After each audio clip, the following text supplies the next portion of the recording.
प्यारे बच्चों नमस्कार। आप सभी का स्वागत है आपके अपने YouTube channel RWS civil services पर। मेरा नाम है विनीत कुमार और मैं उम्मीद करता हूं कि आप पूरी तरह से स्वस्थ होंगे और आज की क्लास को पढ़ने के लिए पूरी तरह से तैयार होंगे। सभी बच्चे जल्दी से जुड़ जाएं, अपने मित्रों को आमंत्रित कर लें जल्दी से। Good evening, good evening, good evening, good evening sir. आप सभी बच्चों को गुड इवनिंग। आप सभी का स्वागत है बच्चों, जल्दी से जुड़ जाइए। बहुत ही इम्पोर्टेंट क्लास हम लोग करने वाले हैं। संवैधानिक विकास की पृष्ठभूमि हम पढ़ने वाले हैं आज। चरण स्पर्श, good evening, good evening, good evening, good evening. ठीक है बच्चों, हम आज की क्लास स्टार्ट करते हैं अब। जैसा कि आप जानते हो कि हम पॉलिटी पढ़ रहे हैं, यानी कि राजनीतिक व्यवस्था।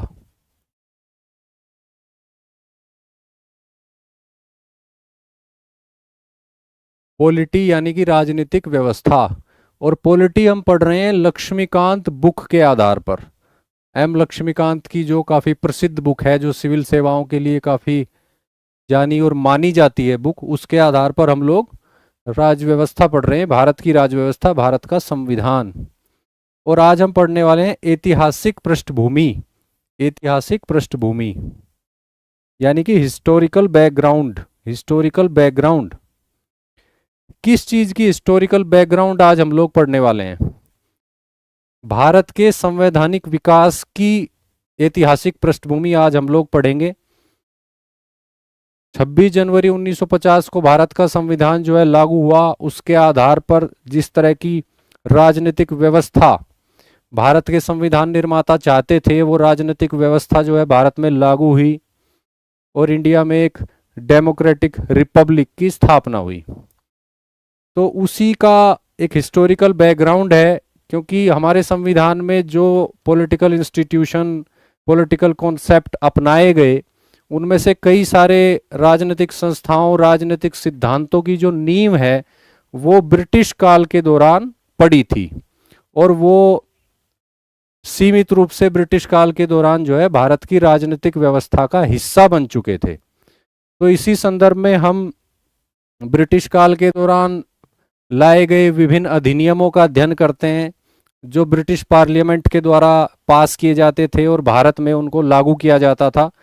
उसमें कई तरह की राजनीतिक संस्थाएं और संकल्पनाएं जो हैं वो भारत में इंट्रोड्यूस की गई थी, लागू की गई थी।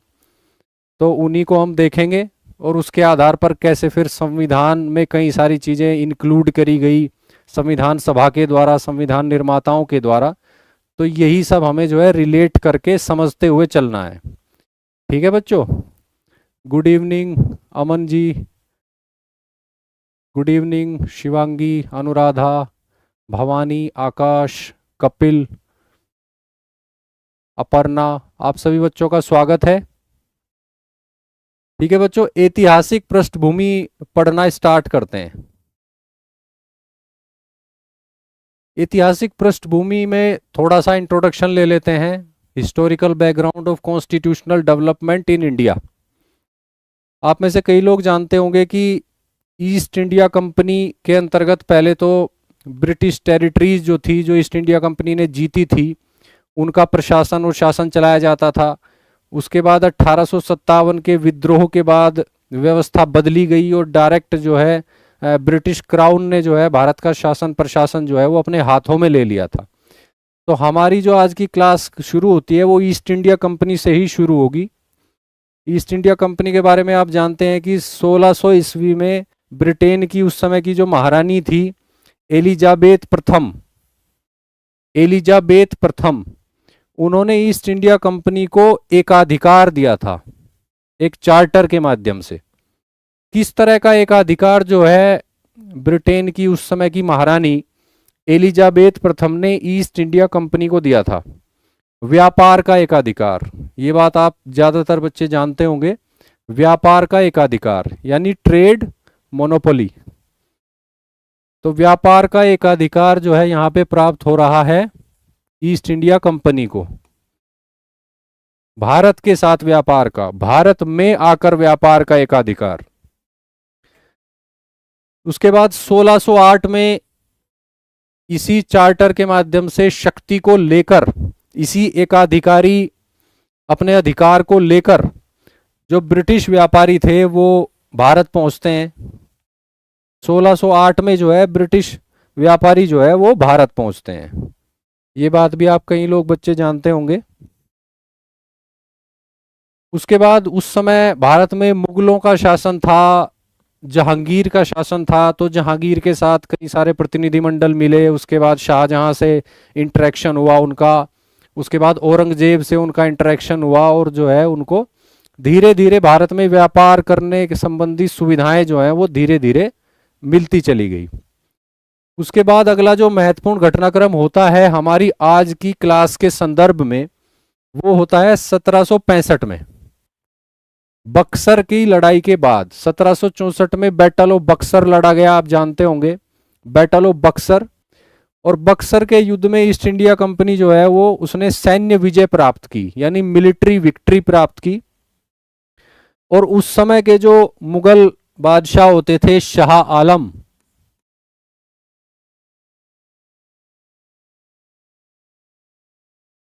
शाह आलम वो बैटल ऑफ बक्सर में पराजित हुए और फिर संधि की गई ईस्ट इंडिया कंपनी के साथ।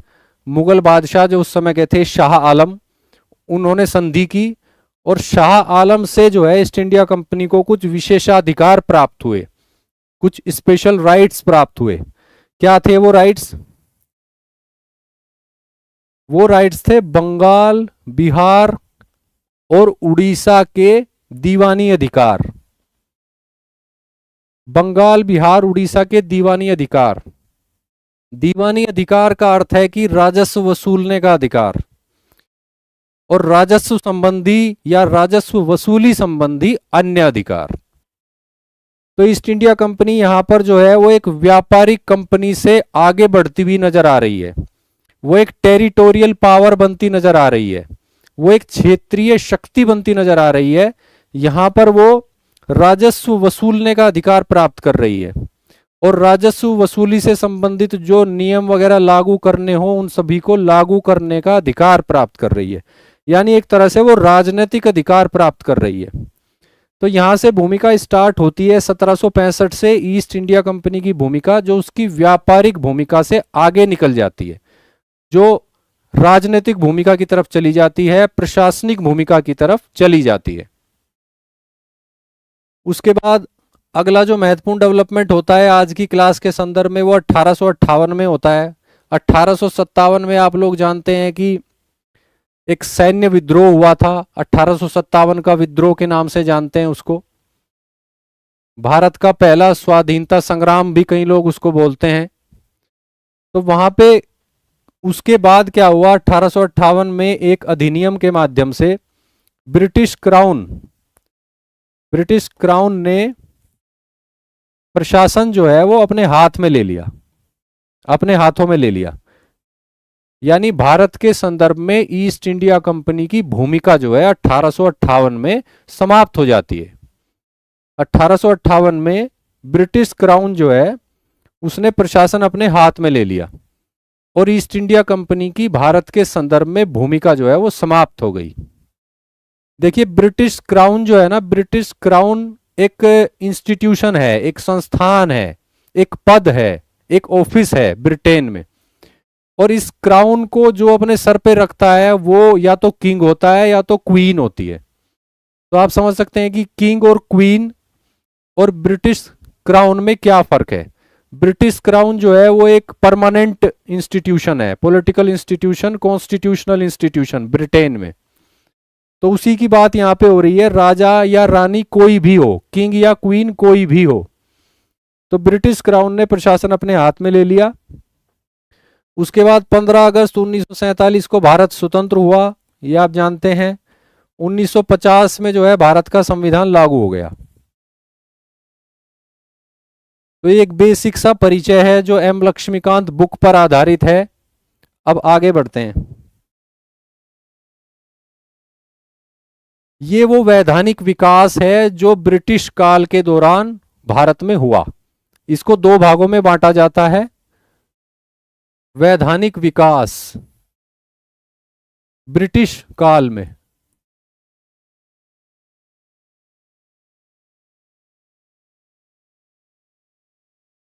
ब्रिटिश काल में इसको दो भागों में बांटा जाता है। ईस्ट इंडिया कंपनी का शासन, ईस्ट इंडिया कंपनी का शासन, ये आप जानते हैं कि 1773 से स्टार्ट करते हैं हम इस कॉन्स्टिट्यूशनल डेवलपमेंट को, क्योंकि यहाँ पे रेगुलेटिंग एक्ट आया था। 1773 में रेगुलेटिंग एक्ट आया था, तो 1773 से और 1858 तक इसको बोला जाता है ईस्ट इंडिया कंपनी का शासन। दूसरा जो भाग है वो है इसके बाद का भाग, ब्रिटिश क्राउन, ब्रिटिश क्राउन का डायरेक्ट शासन, सीधा शासन, जो 1858 से 1947 तक चला। तो ब्रिटिश काल के दौरान जब ब्रिटिश लोग यहाँ पे रूल कर रहे थे, उस समय जो वैधानिक विकास, लीगल डेवलपमेंट्स हुए यहाँ पे, जिनको हम पढ़ते हैं एक पृष्ठभूमि के रूप में, भारत के संवैधानिक विकास की पृष्ठभूमि के रूप में, उनको दो भागों में बांटा जाता है, 1, 2। पहला है ईस्ट इंडिया कंपनी का शासन जो 1773 से 1858 तक, ब्रिटिश क्राउन का शासन 1858 से 1947 तक। ठीक है बच्चों। 1773 में आप जानते होंगे कि रेगुलेटिंग एक्ट आया, फिर 1781 में सेटलमेंट एक्ट आया। इन सभी एक्ट या अधिनियमों के कुछ मुख्य मुख्य प्रावधान जो है वो हम पढ़ेंगे, वो हमारे लिए जानना जरूरी है, सिविल सेवा परीक्षा के लिए, प्राथमिक परीक्षा के लिए भी, मुख्य परीक्षा के लिए भी और निबंध के लिए भी। 1784 में पिट्स इंडिया एक्ट आया, 1793 में चार्टर एक्ट आया और 1813 में फिर चार्टर एक्ट, 1833 में फिर चार्टर एक्ट और 1853 में फिर से चार्टर एक्ट आया। तो इतने जो एक्ट या अधिनियम हैं, ये तो ईस्ट इंडिया कंपनी के शासनकाल के दौरान जो है वो आए। इन सभी की जानकारी हमें लेनी है। ब्रिटिश क्राउन का जो शासन 1858 में शुरू हुआ, उसके दौरान कौन कौन से अधिनियम आए? 1858 का अधिनियम, 1861 का अधिनियम, 1892, 1909, 1919, 1935 और उसके बाद भारतीय स्वतंत्रता अधिनियम 1947। तो इस अध्याय में जो एम लक्ष्मीकांत बुक का पहला अध्याय है, उसमें हमें इतने सारे अधिनियमों के बारे में बेसिक जानकारी जो है वो प्राप्त करनी है। ठीक है बच्चों।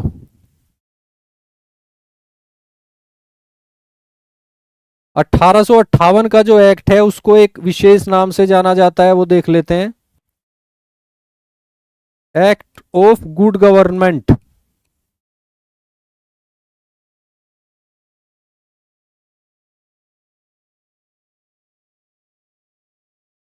Act of good government in India.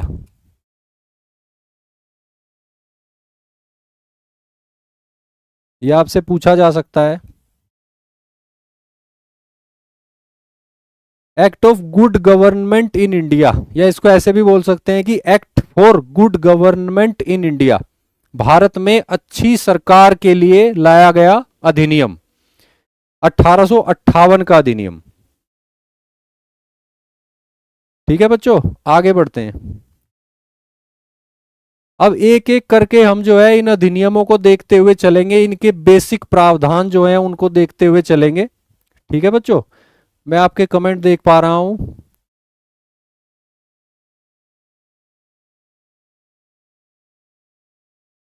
ठीक है बच्चों, आगे बढ़ते हैं। रेगुलेटिंग एक्ट 1773,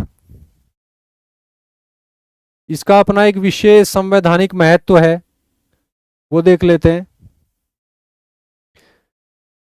इस अधिनियम के माध्यम से जो ब्रिटिश पार्लियामेंट के द्वारा पास किया गया था, उसमें पहली बार ब्रिटिश सरकार ने कुछ ऐसा कदम उठाया जिसके अंतर्गत ईस्ट इंडिया कंपनी के कार्यों का नियमन और नियंत्रण किया गया।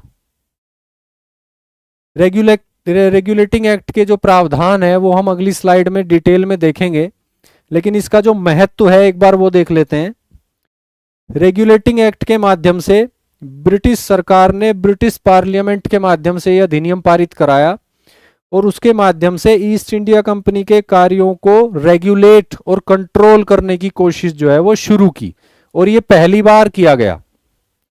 तो ये अपने आप में एक बहुत ही महत्वपूर्ण बात है कि ब्रिटिश गवर्नमेंट जो है वो ईस्ट इंडिया कंपनी के मैटर्स में अब जो है वैधानिक रूप से डायरेक्टली इन्वॉल्व हो रही है, भाग ले रही है।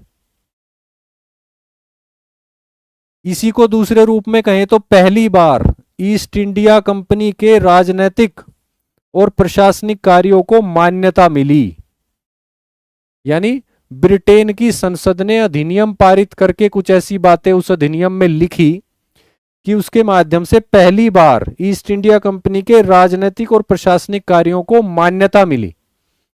क्योंकि 1600 में जो चार्टर मिला था ईस्ट इंडिया कंपनी को, उसके माध्यम से तो ब्रिटेन की तरफ से आधिकारिक रूप से ईस्ट इंडिया कंपनी के केवल व्यापारिक और वाणिज्यिक कार्यों को ही मान्यता मिली थी।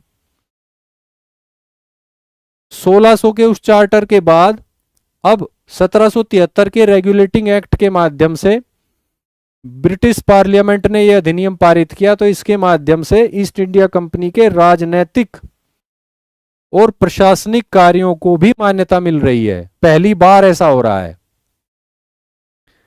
तीसरी जो महत्वपूर्ण बात है रेगुलेटिंग एक्ट की, वो है कि इसने भारत में केंद्रीय प्रशासन की नींव डाली। भारत में सेंट्रलाइज्ड एडमिनिस्ट्रेशन यानी केंद्रीय प्रशासन की नींव डाली। कैसे डाली वो अगली स्लाइड में हम लोग देखते हैं। रेगुलेटिंग एक्ट का संवैधानिक महत्व हमने देख लिया। ये और बेहतर तरीके से समझ में आ जाएगा जब हम इस एक्ट के प्रावधान देखेंगे अगली स्लाइड में। रेगुलेटिंग एक्ट के प्रावधान देख लेते हैं 1773। और देखिए रेगुलेटिंग जो शब्द है वो रेगुलेशन से बना है, और रेगुलेशन का अर्थ होता है विनियमन। विनियमन तो यहां पे जो है ब्रिटिश पार्लियामेंट या कहें कि ब्रिटिश गवर्नमेंट जो है वो ईस्ट इंडिया कंपनी के मामलों को विनियमित करने की कोशिश जो है शुरू कर रही है। इस अधिनियम के माध्यम से ईस्ट इंडिया कंपनी को रेगुलेट करने की कोशिश कर रही है, और इसी माध्यम से कहीं ना कहीं उसके ईस्ट इंडिया कंपनी के राजनीतिक और प्रशासनिक कार्यों को स्वीकृति दे रही है, उसे जस्टिफाई कर रही है। क्या क्या हुआ रेगुलेटिंग एक्ट 1773 के अंतर्गत वो एक बार देख लेते हैं। उस समय जो बंगाल के गवर्नर होते थे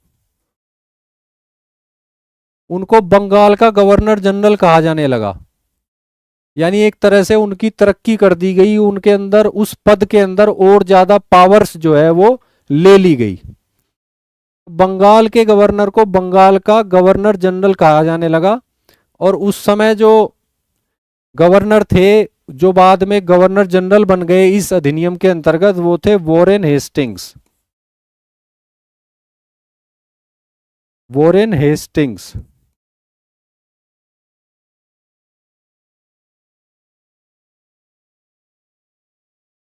वॉरेन हेस्टिंग्स ये 1772 से 1774 तक तो बंगाल के गवर्नर पद पर थे, और उसके बाद जो है 1774 से 1785 तक ये जो है बंगाल के गवर्नर जनरल पद पर रहे। यानी जिस समय रेगुलेटिंग एक्ट आया उस समय वॉरेन हेस्टिंग्स जो है वो बंगाल के गवर्नर थे, और जब ये एक्ट लागू हुआ तो इसी एक्ट के अंतर्गत वॉरेन हेस्टिंग्स जो है वो बंगाल के गवर्नर जनरल बन गए 1774 में, और 1785 तक वो इस पद पर रहे। सर एक्ट ही अधिनियम कहलाता है। बिल्कुल, एक्ट को हिंदी में अधिनियम कहते हैं।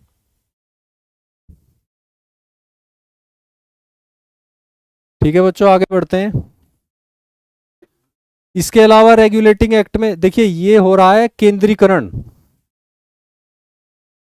इस पद में ज्यादा शक्तियां जो हैं वो लाई जा रही हैं, इस पद को ज्यादा शक्तिशाली बनाया जा रहा है। किसके कंपैरिजन में? मद्रास और बंबई के गवर्नरों के कंपैरिजन में। ये देख लेते हैं, मद्रास और बंबई के जो गवर्नर होते थे उस समय, उनको बंगाल के गवर्नर जनरल के अधीन ले आया गया।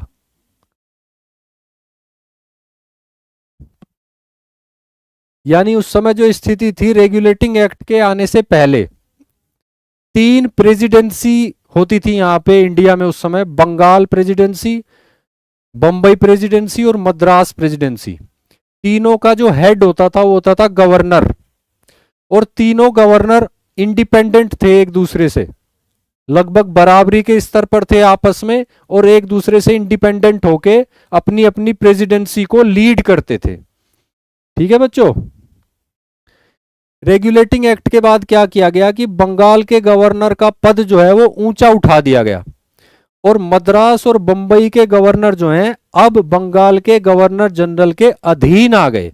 यानी शक्ति का केंद्रीकरण कर दिया गया, सेंट्रलाइजेशन, प्रशासन का सेंट्रलाइजेशन हो रहा है। इसके अलावा क्या किया गया, कार्यकारी परिषद का प्रावधान किया गया जिसके 4 सदस्य होते थे।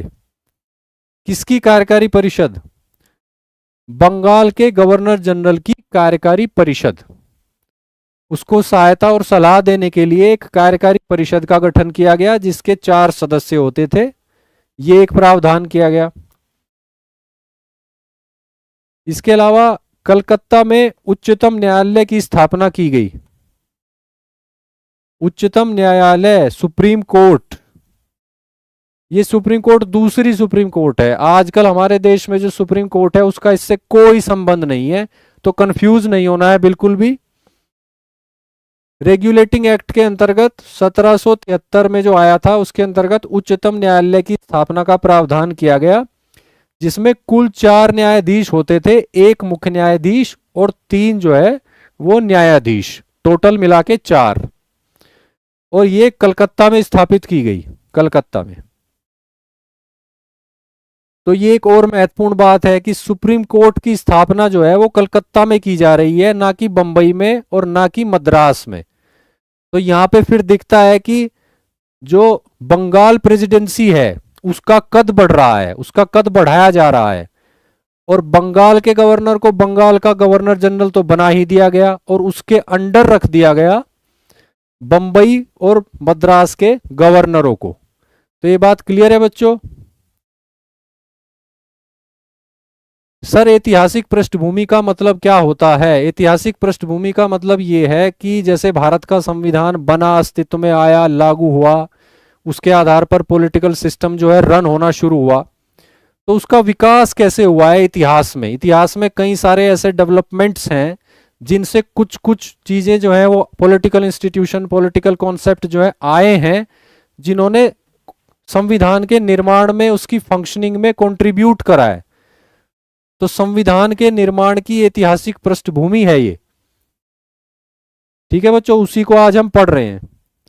इसके अलावा रेगुलेटिंग एक्ट के अंतर्गत क्या किया गया, कंपनी के जो कर्मचारी और अधिकारी होते थे उनका निजी व्यापार जो है वो प्रतिबंधित कर दिया। अब वे किसी इंडियन नेटिव से उपहार नहीं ले सकते थे और रिश्वत भी नहीं ले सकते थे।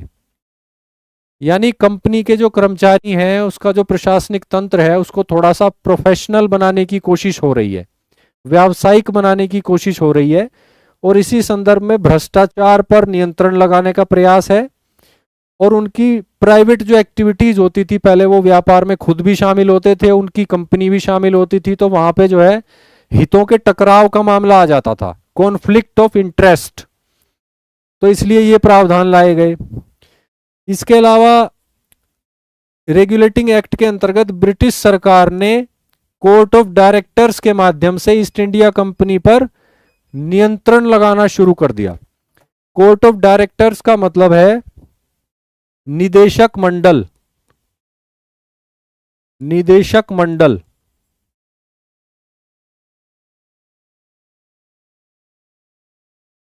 निदेशक मंडल ये एक बॉडी थी जो ईस्ट इंडिया कंपनी को एडमिनिस्टर करती थी। यानी ईस्ट इंडिया कंपनी की जितनी भी गतिविधियां हैं उनको ये लीड करती थी। ये ब्रिटेन में होते थे और इनको बोला जाता था कोर्ट ऑफ डायरेक्टर्स, यानी कि निदेशक मंडल। तो ब्रिटिश सरकार ने इस एक्ट के बाद कोर्ट ऑफ डायरेक्टर्स के माध्यम से ईस्ट इंडिया कंपनी को विनियमित रेगुलेट करना शुरू कर दिया। इससे पहले जो कोर्ट ऑफ डायरेक्टर्स थे वो इंडिपेंडेंट बिहेव करते थे, अपने हितों के हिसाब से ईस्ट इंडिया कंपनी को निर्देश देते थे।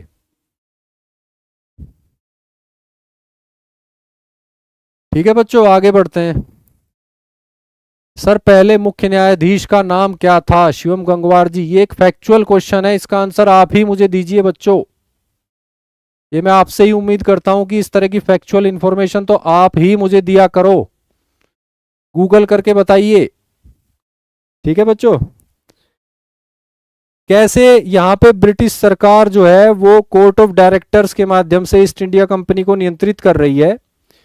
वो इस तरह से कि राजस्व संबंधी मामले, नागरिक मामले और सैनिक मामले, इन सभी मामलों की जानकारी अब जो है कोर्ट ऑफ डायरेक्टर्स जो हैं वो देंगे किसको?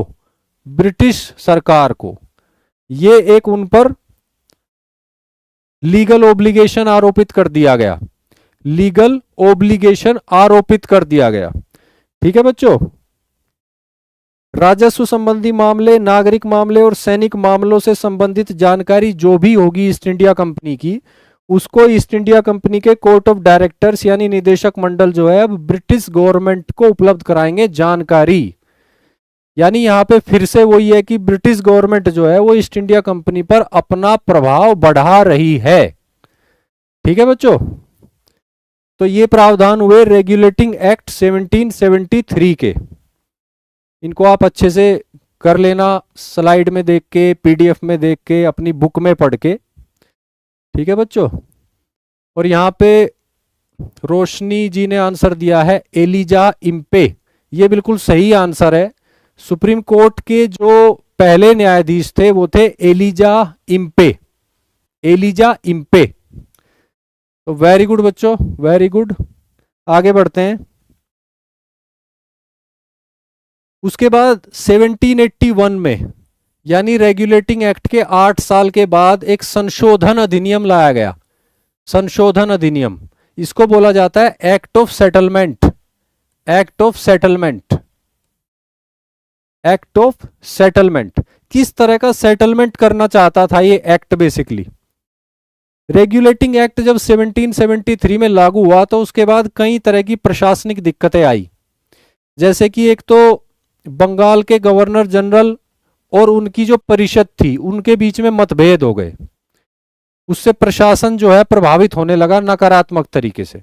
दूसरा यह है कि सुप्रीम कोर्ट जो थी वहां पे, उच्चतम न्यायालय कलकत्ता में, उसका कार्यक्षेत्र और बंगाल के गवर्नर जनरल का कार्यक्षेत्र जो है वो आपस में टकराने लगा। वो उसमें क्लियरिटी नहीं थी कि किसका कार्यक्षेत्र क्या है। इसके अलावा एक और टकराव देखने में आया, वो ये था कि बंबई और मद्रास के जो गवर्नर थे उनकी शक्तियां और बंगाल के गवर्नर जनरल की शक्तियां, उनको लेकर भी बहुत ज्यादा स्पष्टता नहीं थी और उससे प्रशासनिक असुविधा होनी शुरू हो गई। तो इन्हीं सभी मतभेदों, समस्याओं के सेटलमेंट के लिए एक्ट ऑफ सेटलमेंट लाया गया, संशोधन अधिनियम 1781 में। ठीक है बच्चों, आगे बढ़ते हैं। इसमें क्या क्या प्रावधान थे? इसमें यह किया गया कि गवर्नर जनरल और उनकी काउंसिल को सर्वोच्च न्यायालय के अधिकार क्षेत्र से मुक्त कर दिया गया।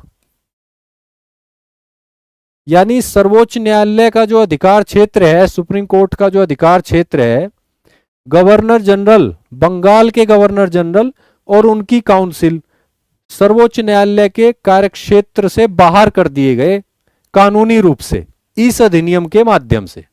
ठीक है बच्चों, दूसरा क्या किया गया? राजस्व संबंधी जो मामले थे उनको भी सर्वोच्च न्यायालय के अधिकार क्षेत्र से बाहर कर दिया गया।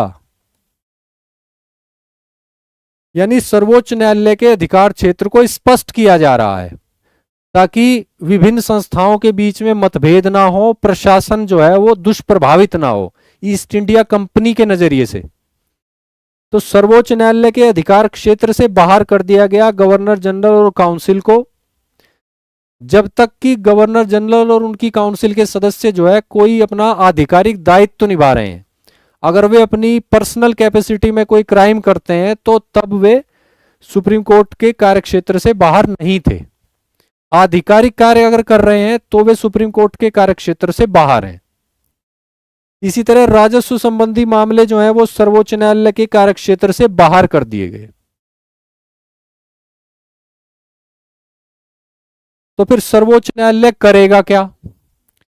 कलकत्ता के सभी निवासी जो हैं वो सर्वोच्च न्यायालय के अधिकार क्षेत्र में रख दिए गए, जिसमें हिंदू भी थे, मुस्लिम भी थे। और ये कहा गया कि हिंदुओं पर हिंदुओं का पर्सनल लॉ लागू होगा और मुस्लिमों पर मुसलमानों का पर्सनल लॉ लागू होगा। और ये लॉ जो है इन्हें इंप्लीमेंट करेगा सुप्रीम कोर्ट यानी कि सर्वोच्च न्यायालय। तो कलकत्ता के सभी निवासियों को सर्वोच्च न्यायालय के अंतर्गत रख दिया गया। ये बात क्लियर है बच्चों? इसके अलावा प्रांतीय न्यायालयों से जो अपीलें हो सकती थी, उस समय जो प्रांतीय स्तर पर न्यायालय थे उनसे जो अपीलें हो सकती थी वो भी अब उच्चतम न्यायालय में नहीं होंगी। उच्चतम न्यायालय का ये कार्यक्षेत्र भी नहीं है, ऐसा बोला गया इस अधिनियम में। और प्रांतीय न्यायालयों से जो अपीलें होंगी वो गवर्नर जनरल तथा उनकी काउंसिल के सामने आएंगी। प्रांतीय न्यायालयों से जो अपीलें होंगी वो गवर्नर जनरल तथा काउंसिल के सामने की जाएंगी, उच्चतम न्यायालय के सामने नहीं की जाएंगी। तो आप यहां पर देख रहे हैं कि सर्वोच्च न्यायालय का कार्यक्षेत्र क्या है, इसको स्पष्ट किया जा रहा है। गवर्नर जनरल इन काउंसिल का कार्यक्षेत्र क्या है उसको स्पष्ट किया जा रहा है।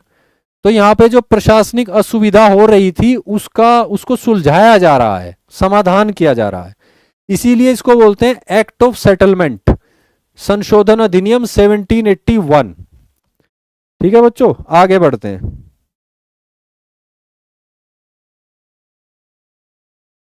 उसके बाद 1786 में लॉर्ड कॉर्नवालिस जो है उनको कहा गया कि आप जो है बंगाल के गवर्नर जनरल बनिए।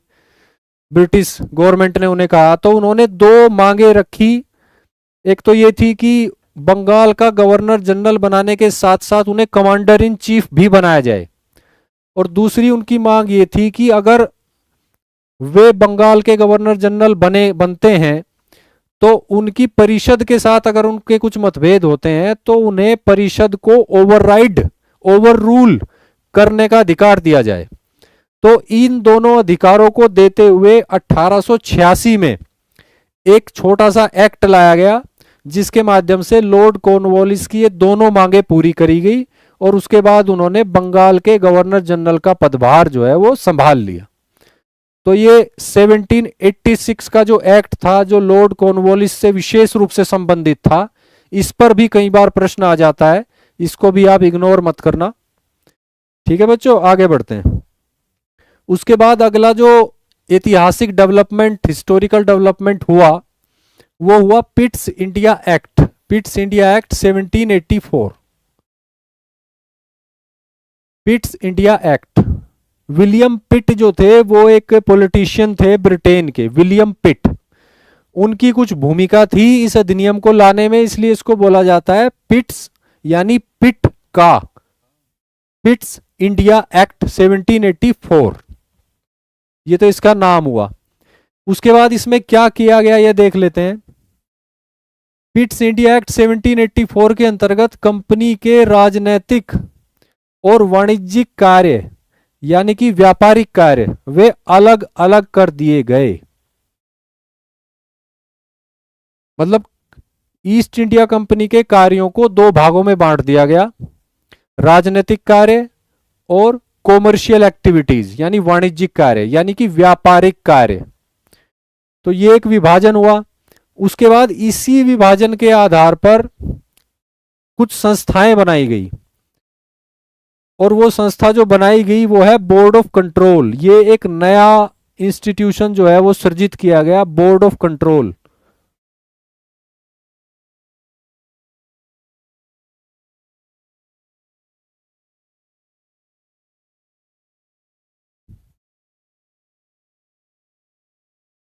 बोर्ड ऑफ कंट्रोल यानी नियंत्रक मंडल, नियंत्रक मंडल।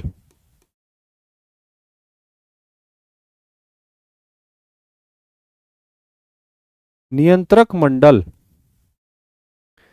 ये एक नया इंस्टीट्यूशन जो है वो सृजित किया गया। बोर्ड ऑफ कंट्रोल यानी कि नियंत्रक मंडल, और कोर्ट ऑफ डायरेक्टर वहां पे पहले से है, आपने देखा पिछली स्लाइड में भी, जो ईस्ट इंडिया कंपनी का प्रशासन देखते हैं। निदेशक मंडल, कोर्ट ऑफ डायरेक्टर्स, निदेशक मंडल। ठीक है बच्चों, तो यहां पे क्या है कि एक द्वैध शासन व्यवस्था इंट्रोड्यूस कर दी गई। द्वैध शासन व्यवस्था कैसे? राजनीतिक मामले जो हैं वो बोर्ड ऑफ कंट्रोल के अंडर रख दिए गए। बोर्ड ऑफ कंट्रोल का गठन किया गया, यानी कि नियंत्रक मंडल का गठन किया गया, और ईस्ट इंडिया कंपनी के राजनीतिक मामले, राजनीतिक मामले वो जो है बोर्ड ऑफ कंट्रोल के अंडर रख दिए गए। क्लियर है? वाणिज्यिक मामले यानी कि व्यापारिक मामले हम इनको बोल सकते हैं सामान्य भाषा में।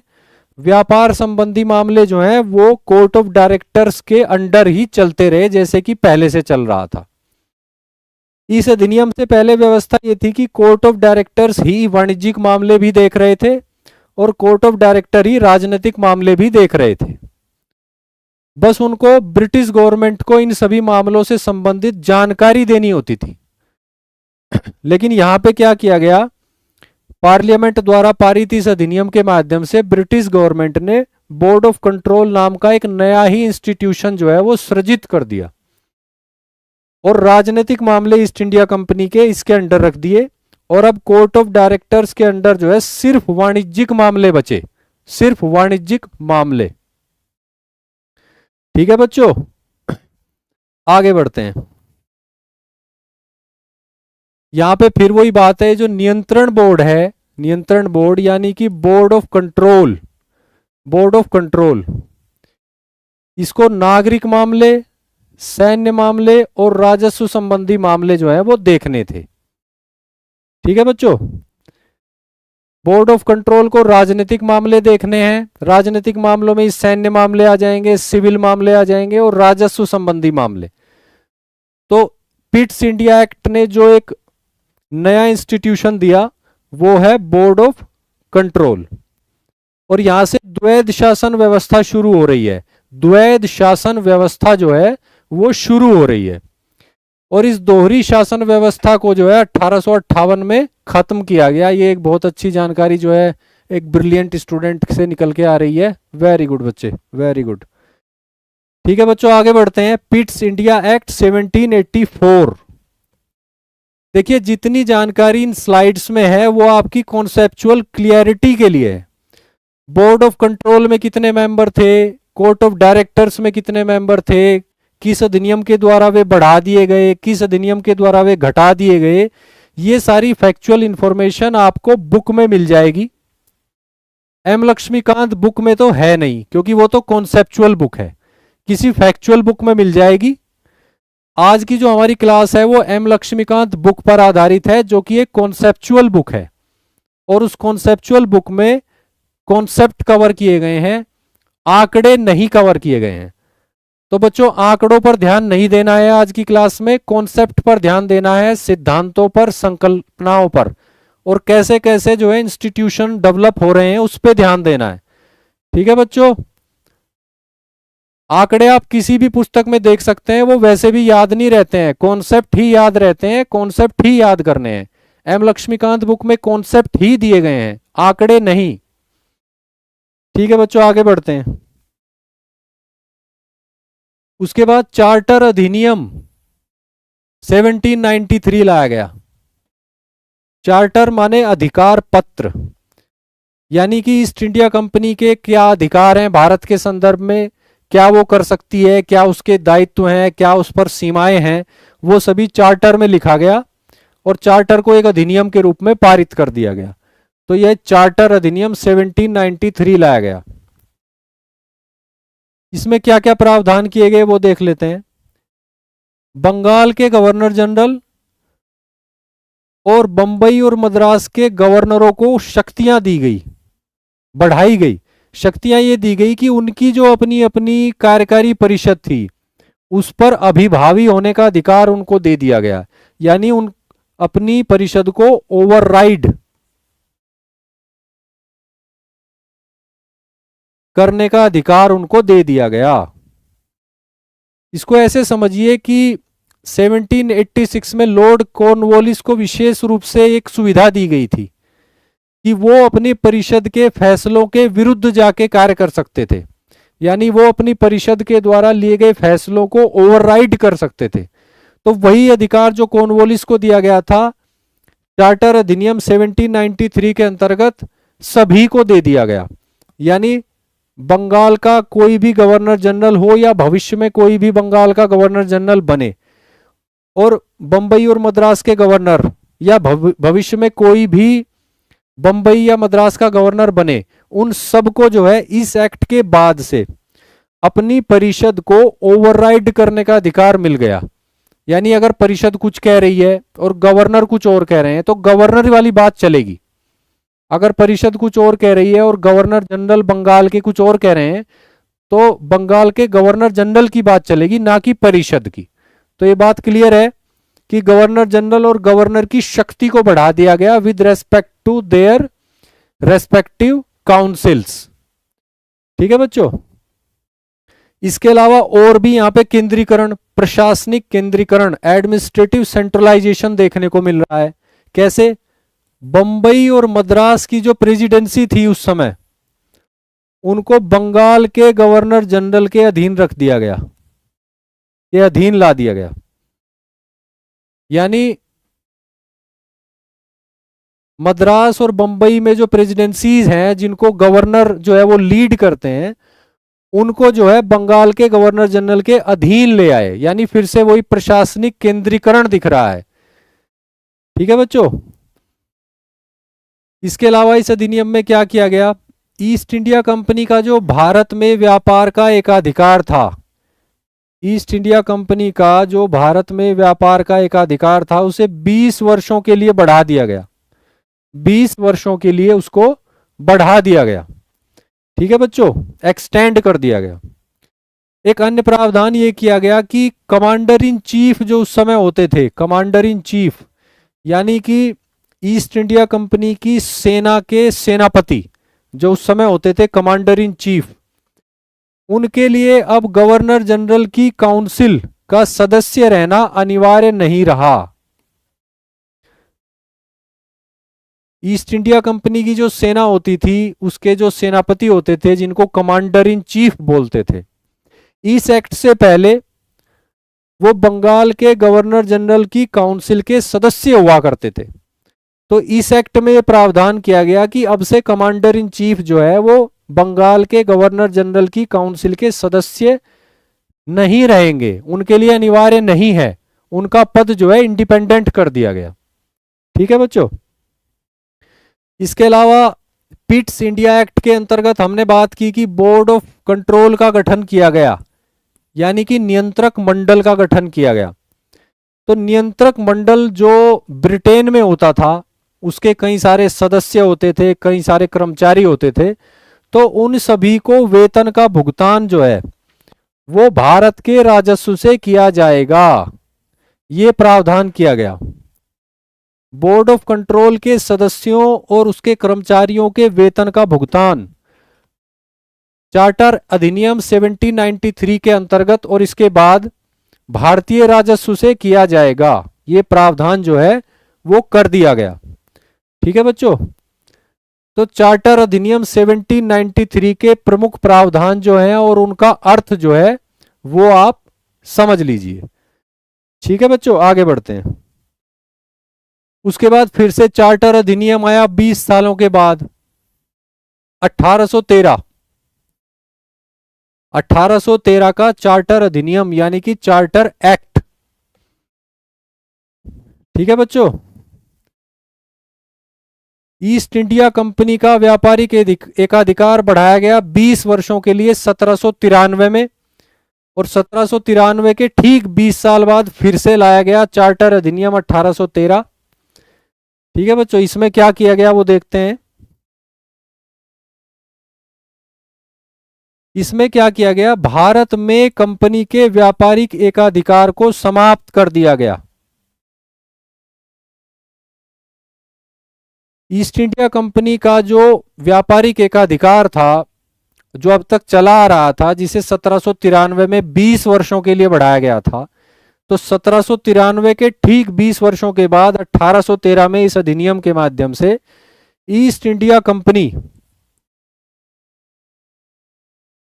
इंडिया कंपनी के व्यापारिक एकाधिकार को समाप्त कर दिया गया। इसका अर्थ यह हुआ कि अब ब्रिटेन का कोई भी नागरिक, ब्रिटेन की कोई भी कंपनी, ब्रिटेन की कोई भी संस्था वो भारत में आकर व्यापार कर सकती थी। क्लियर है बच्चों? लेकिन फिर भी यहां पे ईस्ट इंडिया कंपनी के लिए कुछ चीजें विशेष रूप से रखी गई, जैसे चाय का व्यापार,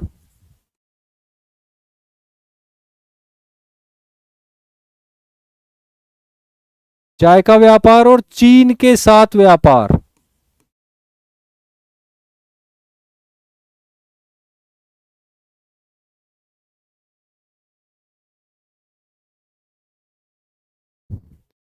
चीन के साथ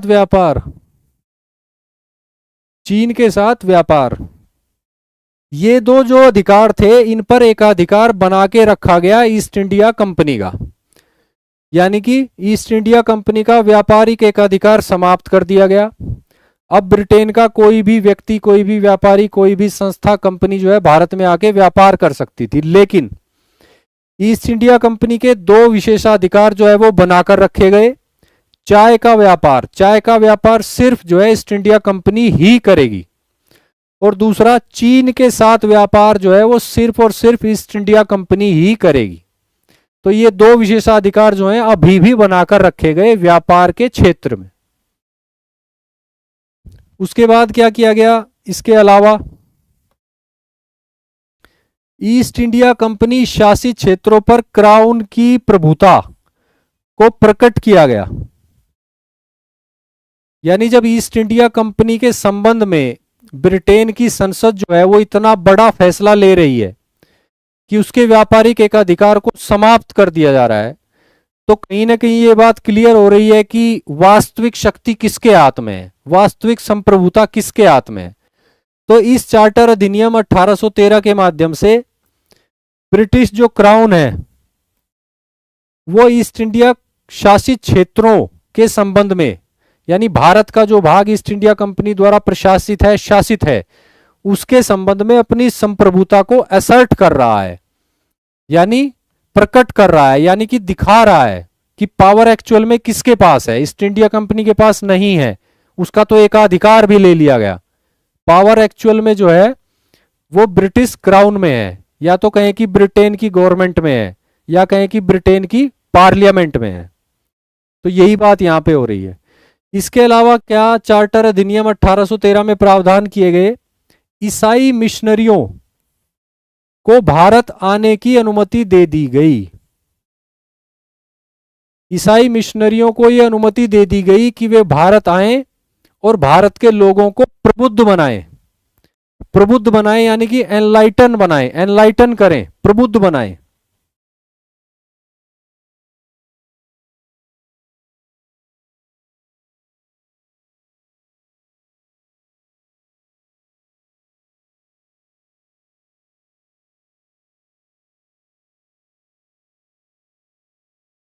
ईस्ट इंडिया कंपनी के अंतर्गत चार्टर अधिनियम 1813 के अंतर्गत ईसाई मिशनरियों को अनुमति दे दी गई कि वे भारत आएं और भारत के लोगों को प्रबुद्ध बनाएं, एनलाइटन बनाएं। तो ये एक महत्वपूर्ण बात है, क्योंकि यहां से जो है धर्मांतरण की प्रक्रिया शुरू हो जाती है। उसके बाद इसी एक्ट के अंतर्गत पश्चिमी शिक्षा का प्रचार और प्रसार करने का निर्णय लिया गया। भारत में पश्चिमी शिक्षा यानी वेस्टर्न एजुकेशन का प्रचार और प्रसार करने का निर्णय लिया गया। ठीक है बच्चों, पश्चिमी शिक्षा के प्रचार और प्रसार का निर्णय लिया गया। इसके अलावा एक और चीज देख लेते हैं। इसी एक्ट के अंतर्गत भारत में स्थानीय सरकारों को लोगों पर कर लगाने का अधिकार दे दिया गया। स्थानीय सरकारों मतलब प्रांतीय सरकारों। जैसे कि बम्बई प्रेसिडेंसी, मद्रास प्रेसिडेंसी में जो गवर्नर के अंतर्गत जो होते हैं, वहां पे उन स्थानीय सरकारों को लोगों पर कर लगाने और उसे वसूल करने का अधिकार भी दे दिया गया। तो कुल मिला के ये प्रमुख प्रमुख प्रावधान हुए जो चार्टर अधिनियम 1813 का हिस्सा थे। तो ये आपने समझ लिए। ठीक है बच्चों, आगे बढ़ते हैं। उसके ठीक 20 साल बाद एक और चार्टर अधिनियम आया, चार्टर अधिनियम 1833। चार्टर अधिनियम 1833। ये अधिनियम जो है केंद्रीकरण के लिए जाना जाता है, सेंट्रलाइजेशन, प्रशासनिक केंद्रीकरण, सेंट्रलाइजेशन, प्रशासनिक केंद्रीकरण।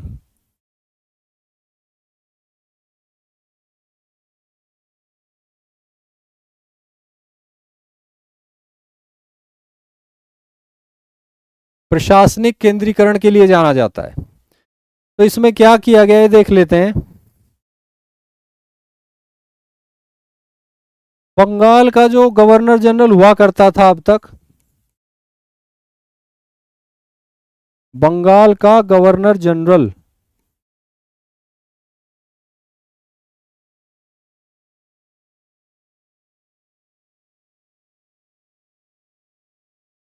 उसको भारत का गवर्नर जनरल बना दिया गया। चार्टर अधिनियम 1833 के अंतर्गत बंगाल का गवर्नर जनरल जो हुआ करता था इससे पहले, उसको अब भारत का गवर्नर जनरल बना दिया गया। और इस समय इस पद पर होते थे लॉर्ड विलियम बेंटिक। तो लॉर्ड विलियम बेंटिक जो थे वो पहले ऐसे बंगाल के गवर्नर जनरल थे जिन्हें भारत का गवर्नर जनरल बनने का अवसर प्राप्त हुआ। ठीक है बच्चों, तो यहां पे जो है शक्ति जो है वो बढ़ाई जा रही है, गवर्नर जनरल की शक्ति जो है वो बढ़ाई जा रही है। पहले बंगाल का गवर्नर हुआ करता था, फिर उसको बंगाल का गवर्नर जनरल बनाया गया। अब जो है बंगाल के गवर्नर जनरल को भारत का गवर्नर जनरल बनाया जा रहा है। तो ये प्रशासनिक केंद्रीकरण की दिशा में बढ़ते हुए कदम हैं जिनको हम देख सकते हैं। उसके बाद क्या किया गया, इसी अधिनियम के अंतर्गत भारत के गवर्नर जनरल को पूरे ब्रिटिश इंडिया पर विधायी अधिकार दे दिया गया। यानी कि चार्टर अधिनियम 1833 के माध्यम से बंबई प्रेसिडेंसी और मद्रास प्रेसिडेंसी के जो गवर्नर थे उनके विधायी अधिकारों को समाप्त कर दिया गया। यानी अब वो कोई कानून नहीं बना सकते थे। भारत में जो भी क्षेत्र ब्रिटिशर्स के अंतर्गत थे उसके लिए कानून बनाने की शक्ति, विधान बनाने की शक्ति अब सिर्फ भारत के गवर्नर जनरल के पास थी, एक्सक्लूसिवली। यानी भारत के गवर्नर जनरल को अब पूरे ब्रिटिश भारत के लिए विधायी अधिकार दे दिए गए, विधान बनाने का अधिकार दे दिया गया एक्सक्लूसिवली। और अब से पहले जो इस तरह के दस्तावेज तैयार किए जाते थे लीगल नेचर के, उनको कहा जाता था रेगुलेशंस। लेकिन 1833 के इस अधिनियम के बाद अब भारत का गवर्नर जनरल जो भी लीगल दस्तावेज बनाएगा, लाएगा, उसको बोला जाएगा एक्ट, यानी अधिनियम। तो यहां पे जो है रेगुलेशंस,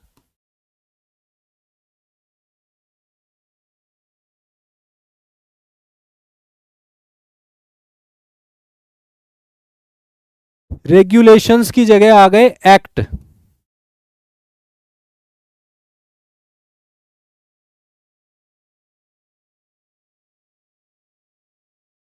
एक्ट यानी अधिनियम। पहले विनियम बोलते थे, अब बोलेंगे अधिनियम। पहले बोलते थे रेगुलेशंस, अब बोलेंगे एक्ट। तो ये परिवर्तन यहां पे हुआ।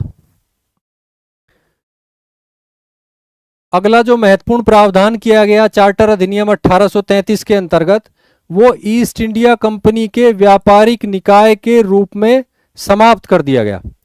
यानी ईस्ट इंडिया कंपनी जो है अब वो एक व्यापारिक निकाय नहीं रहेगा। 1833 के बाद ये प्रावधान कर दिया गया, उसको केवल प्रशासनिक इकाई ही छोड़ा गया बस। अब ईस्ट इंडिया कंपनी केवल जो है वो प्रशासनिक कार्य करेगी, प्रशासनिक दायित्व निभाएगी, और भारत में जो ब्रिटिश टेरिटरी है उसको क्राउन के लिए मैनेज करेगी। यानी क्राउन के बिहाफ पे, ब्रिटिश क्राउन के बिहाफ पे ईस्ट इंडिया कंपनी भारत में जो ब्रिटिश टेरिटरी है उसका प्रशासन चलाएगी। लेकिन ईस्ट इंडिया कंपनी व्यापारिक निकाय के रूप में 1833 में समाप्त कर दी गई। अब वो कोई व्यापार नहीं करेगी। ठीक है बच्चों, ये बात क्लियर है। इसके अलावा चार्टर अधिनियम 1833 में कहा गया कि भारतीयों को पदों से वंचित नहीं किया जाएगा। यानी इस तरह की बात की गई कि अब सभी प्रशासनिक पद जो हैं वो ओपन कंपटीशन से जो है वो भरे जाएंगे और भारतीयों को भी मौका मिलेगा। लेकिन इससे पहले कि इस प्रावधान पर कोई कार्रवाई हो पाती, कोर्ट ऑफ डायरेक्टर्स यानी निदेशक मंडल की तरफ से इसका बहुत विरोध किया गया और इसको इंप्लीमेंट नहीं किया गया। यानी कोर्ट ऑफ डायरेक्टर्स जो होते थे ईस्ट इंडिया कंपनी के ब्रिटेन में, उन्होंने इसका विरोध किया इस प्रावधान का, और इसको लागू नहीं किया जा सका। यानी कि भारतीयों को पदों से वंचित ही रहना पड़ा अभी और कुछ समय। ठीक है बच्चों, तो चार्टर अधिनियम 1833 आपने देखा, इसके प्रावधान आपने देखे। अब आगे बढ़ते हैं, अगला अधिनियम देखते हैं।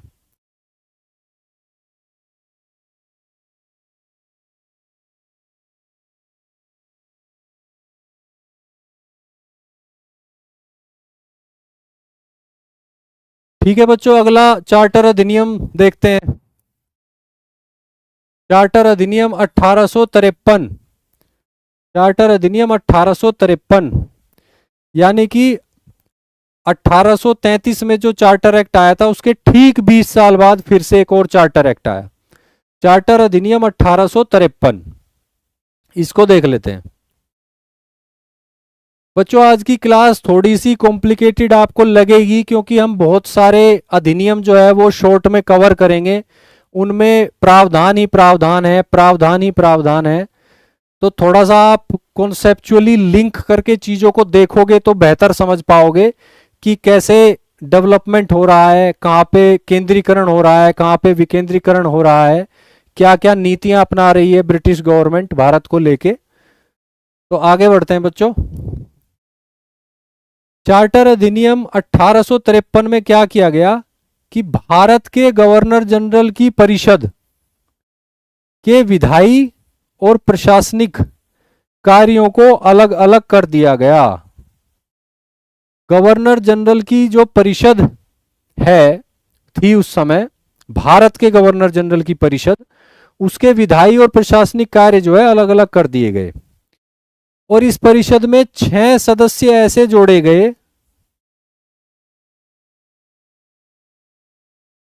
जो केवल तभी परिषद की बैठक में बैठते थे जब परिषद विधायन का कार्य कर रही हो। यानी जब परिषद जो है वो लेजिस्लेटिव भूमिका में हो, उस समय ही सिर्फ 6 सदस्य जो हैं वो एक्स्ट्रा उसमें आकर बैठते थे, और इनको बोला जाता था विधायी सदस्य या विधायी पार्षद। विधायी पार्षद, पार्षद यानी परिषद के सदस्य, और परिषद के ऐसे सदस्य जो सिर्फ विधायी कार्य के लिए ही आते थे। तो ये 6 सदस्य जोड़ दिए गए विधायी पार्षद के नाम से।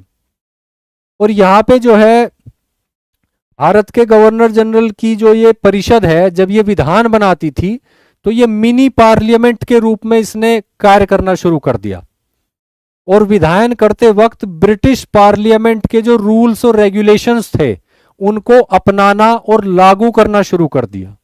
तो ये बहुत ही महत्वपूर्ण बात है कि यहां पर जो है विधायी कार्य को एक विशेष कार्य माना गया पहली बार, और कुछ अतिरिक्त मेंबर्स जो हैं वो विधायी कार्य के लिए अलॉट किए गए, कुछ विशेष प्रक्रियाएं अपनाई गई विधायी कार्य के संदर्भ में। तो यहां पे हम देखते हैं कि कार्यपालिका और विधायिका के पृथक्करण की शुरुआत हो रही है। यह है हमारे लिए बहुत महत्वपूर्ण बात कि यहां पे कार्यपालिका से विधायिका को अलग करने की जो दिशा है वो स्टार्ट हो रही है। तो ये आपने देखा।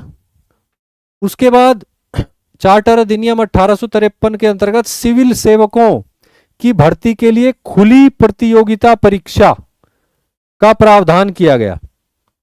यानी 1833 में जो प्रावधान किया गया था, जो लागू नहीं हो पाया, उसके बाद चार्टर अधिनियम 1853 में यह प्रावधान लाया गया फिर से, सिविल सेवकों की भर्ती हेतु खुली प्रतियोगिता परीक्षा।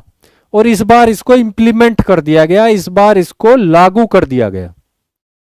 और यहां पे एक समिति भी बनाई गई 1854 में, लॉर्ड मैकॉले समिति, जिसको इस संबंध में सुझाव देना था कि इस प्रावधान को लागू कैसे किया जाए, इस प्रावधान को इंप्लीमेंट कैसे किया जाए। ठीक है बच्चों, तो यहां पे जो है अब इससे आगे जब ये प्रावधान इंप्लीमेंट होगा तो भारतीयों को मौका मिलेगा सिविल सेवा में जाने का, ब्रिटिश सिविल सेवा में जाने का। और एक बात और, इस समय जो यहां पे सिविल सेवा होती थी उसके दो स्तर होते थे, कोविनेंटेड सिविल सर्विसेज और अनकोविनेंटेड सिविल सर्विसेज। तो कोविनेंटेड सिविल सर्विसेज को आप समझिए जैसे हायर, उच्च सिविल सेवा, और अनकोविनेंटेड सिविल सर्विसेज को समझिए आप जैसे निम्न सिविल सेवा। तो इस प्रावधान के माध्यम से भारतीयों को उच्च सिविल सेवा यानी कि कोविनेंटेड सिविल सर्विसेज में जाने का अवसर दिया गया, उनके लिए द्वार खोल दिए गए, कंपटीशन में पार्ट लीजिए और सेलेक्ट हो जाइए। ये बात हो गई। इसमें और भी आगे बहुत सारी टेक्निकलिटी है, लंबा संघर्ष चला कि परीक्षा कहां होगी, परीक्षा सिर्फ ब्रिटेन में होगी और किस भाषा में होगी। इस तरह की कई दिक्कतें भारतीयों के सामने आई, जिससे भारतीय जो है बड़े पैमाने पर सिविल सेवा में सेलेक्ट नहीं हो पाए। उस चीज को आपने मॉडर्न हिस्ट्री में पढ़ा होगा शायद कई बच्चों ने। ठीक है बच्चों, तो ये चार्टर एक्ट 1853 में प्रावधान किया गया कि सिविल सेवकों के लिए खुली प्रतियोगी परीक्षा होगी। अब यहां पे कंपनी के बारे में क्या प्रावधान है, ईस्ट इंडिया कंपनी के बारे में, जो कि प्रशासनिक भूमिका निभा रही है। उसके शासन यानी प्रशासन को विस्तारित कर दिया गया, यानी कि अभी ईस्ट इंडिया कंपनी अस्तित्व में रहेगी और जो कार्य ईस्ट इंडिया कंपनी इस एक्ट के आने से पहले कर रही थी उसको करती रहेगी, लेकिन कितने वर्षों तक, ये महत्वपूर्ण बात है। इस अधिनियम में निश्चित समय नहीं दिया गया, निश्चित समय नहीं दिया गया। यानी इस बार ये बात नहीं कही गई कि अगले 20 वर्षों तक ईस्ट इंडिया कंपनी ये दायित्व निभाएगी। 20 वर्ष जैसा कोई समय नहीं दिया गया। तो यहां पे ये हिंट मिल जाता है, ये इशारा मिल जाता है कि अब ब्रिटिश पार्लियामेंट जो है वो इस मूड में नहीं थी कि अगले 20 साल तक ईस्ट इंडिया कंपनी को और समय दिया जाए। तो पार्लियामेंट किसी भी समय डायरेक्टली जो है क्राउन के नाम से भारत का प्रशासन, शासन जो है अपने हाथ में ले सकती थी। ये हिंट जो है इस प्रावधान से मिलता है, क्योंकि 20 साल की बात अब यहां नहीं की जा रही है। ठीक है बच्चों, इसके अलावा केंद्रीय विधान परिषद, केंद्रीय विधान परिषद यानी जिस विधायी परिषद की बात हमने यहां पे की, भारत के गवर्नर जनरल की परिषद, जिसके दो हिस्से थे, एक कार्यकारी परिषद और एक विधायी परिषद। विधायी परिषद जिसमें ये 6 अतिरिक्त सदस्य बैठते थे जब विधायन का कार्य होता था। तो उसी विधान परिषद की यहां बात हो रही है, केंद्रीय विधान परिषद या केंद्रीय विधायी परिषद। इसमें स्थानीय प्रतिनिधित्व का प्रावधान किया गया, स्थानीय प्रतिनिधित्व का प्रावधान किया गया। स्थानीय प्रतिनिधित्व का अर्थ है कि प्रांतीय स्तर के प्रतिनिधित्व का प्रावधान किया गया, प्रांतीय स्तर के प्रतिनिधित्व का प्रावधान किया गया। ठीक है बच्चों, और ये कौन कौन से प्रांत थे जहां से प्रतिनिधि आने थे? बंबई से, मद्रास से, आगरा से और बंगाल से। इन चारों प्रांतों से एक एक सदस्य जो है गवर्नर के द्वारा नामांकित किया जाना था इन 6 सदस्यों में। यानी केंद्रीय विधायी परिषद जो थी, भारत के गवर्नर जनरल की जो विधायी परिषद थी, उसके इन 6 सदस्यों में से 4 सदस्य ऐसे थे जिनमें से एक बंबई से आना था नामांकित होके, एक बंगाल से, एक आना था मद्रास से और एक आना था आगरा से, यानी प्रांतीय स्तर के प्रतिनिधि। और यही बात यहां पे लिखी गई कि केंद्रीय विधायी परिषद में स्थानीय प्रतिनिधित्व की व्यवस्था की गई। स्थानीय प्रतिनिधित्व यानी कि प्रांतीय स्तर का प्रतिनिधित्व। तो ये बात बच्चों आपको क्लियर हुई। चार्टर अधिनियम 1853 को हमने पढ़ा यहां पे। अब आगे बढ़ते हैं। उसके बाद 1857 में सैन्य विद्रोह हुआ। ये आप जानते हैं 1857 का विद्रोह आपने पढ़ा होगा काफी डिटेल में, आधुनिक इतिहास जिन बच्चों ने पढ़ा होगा।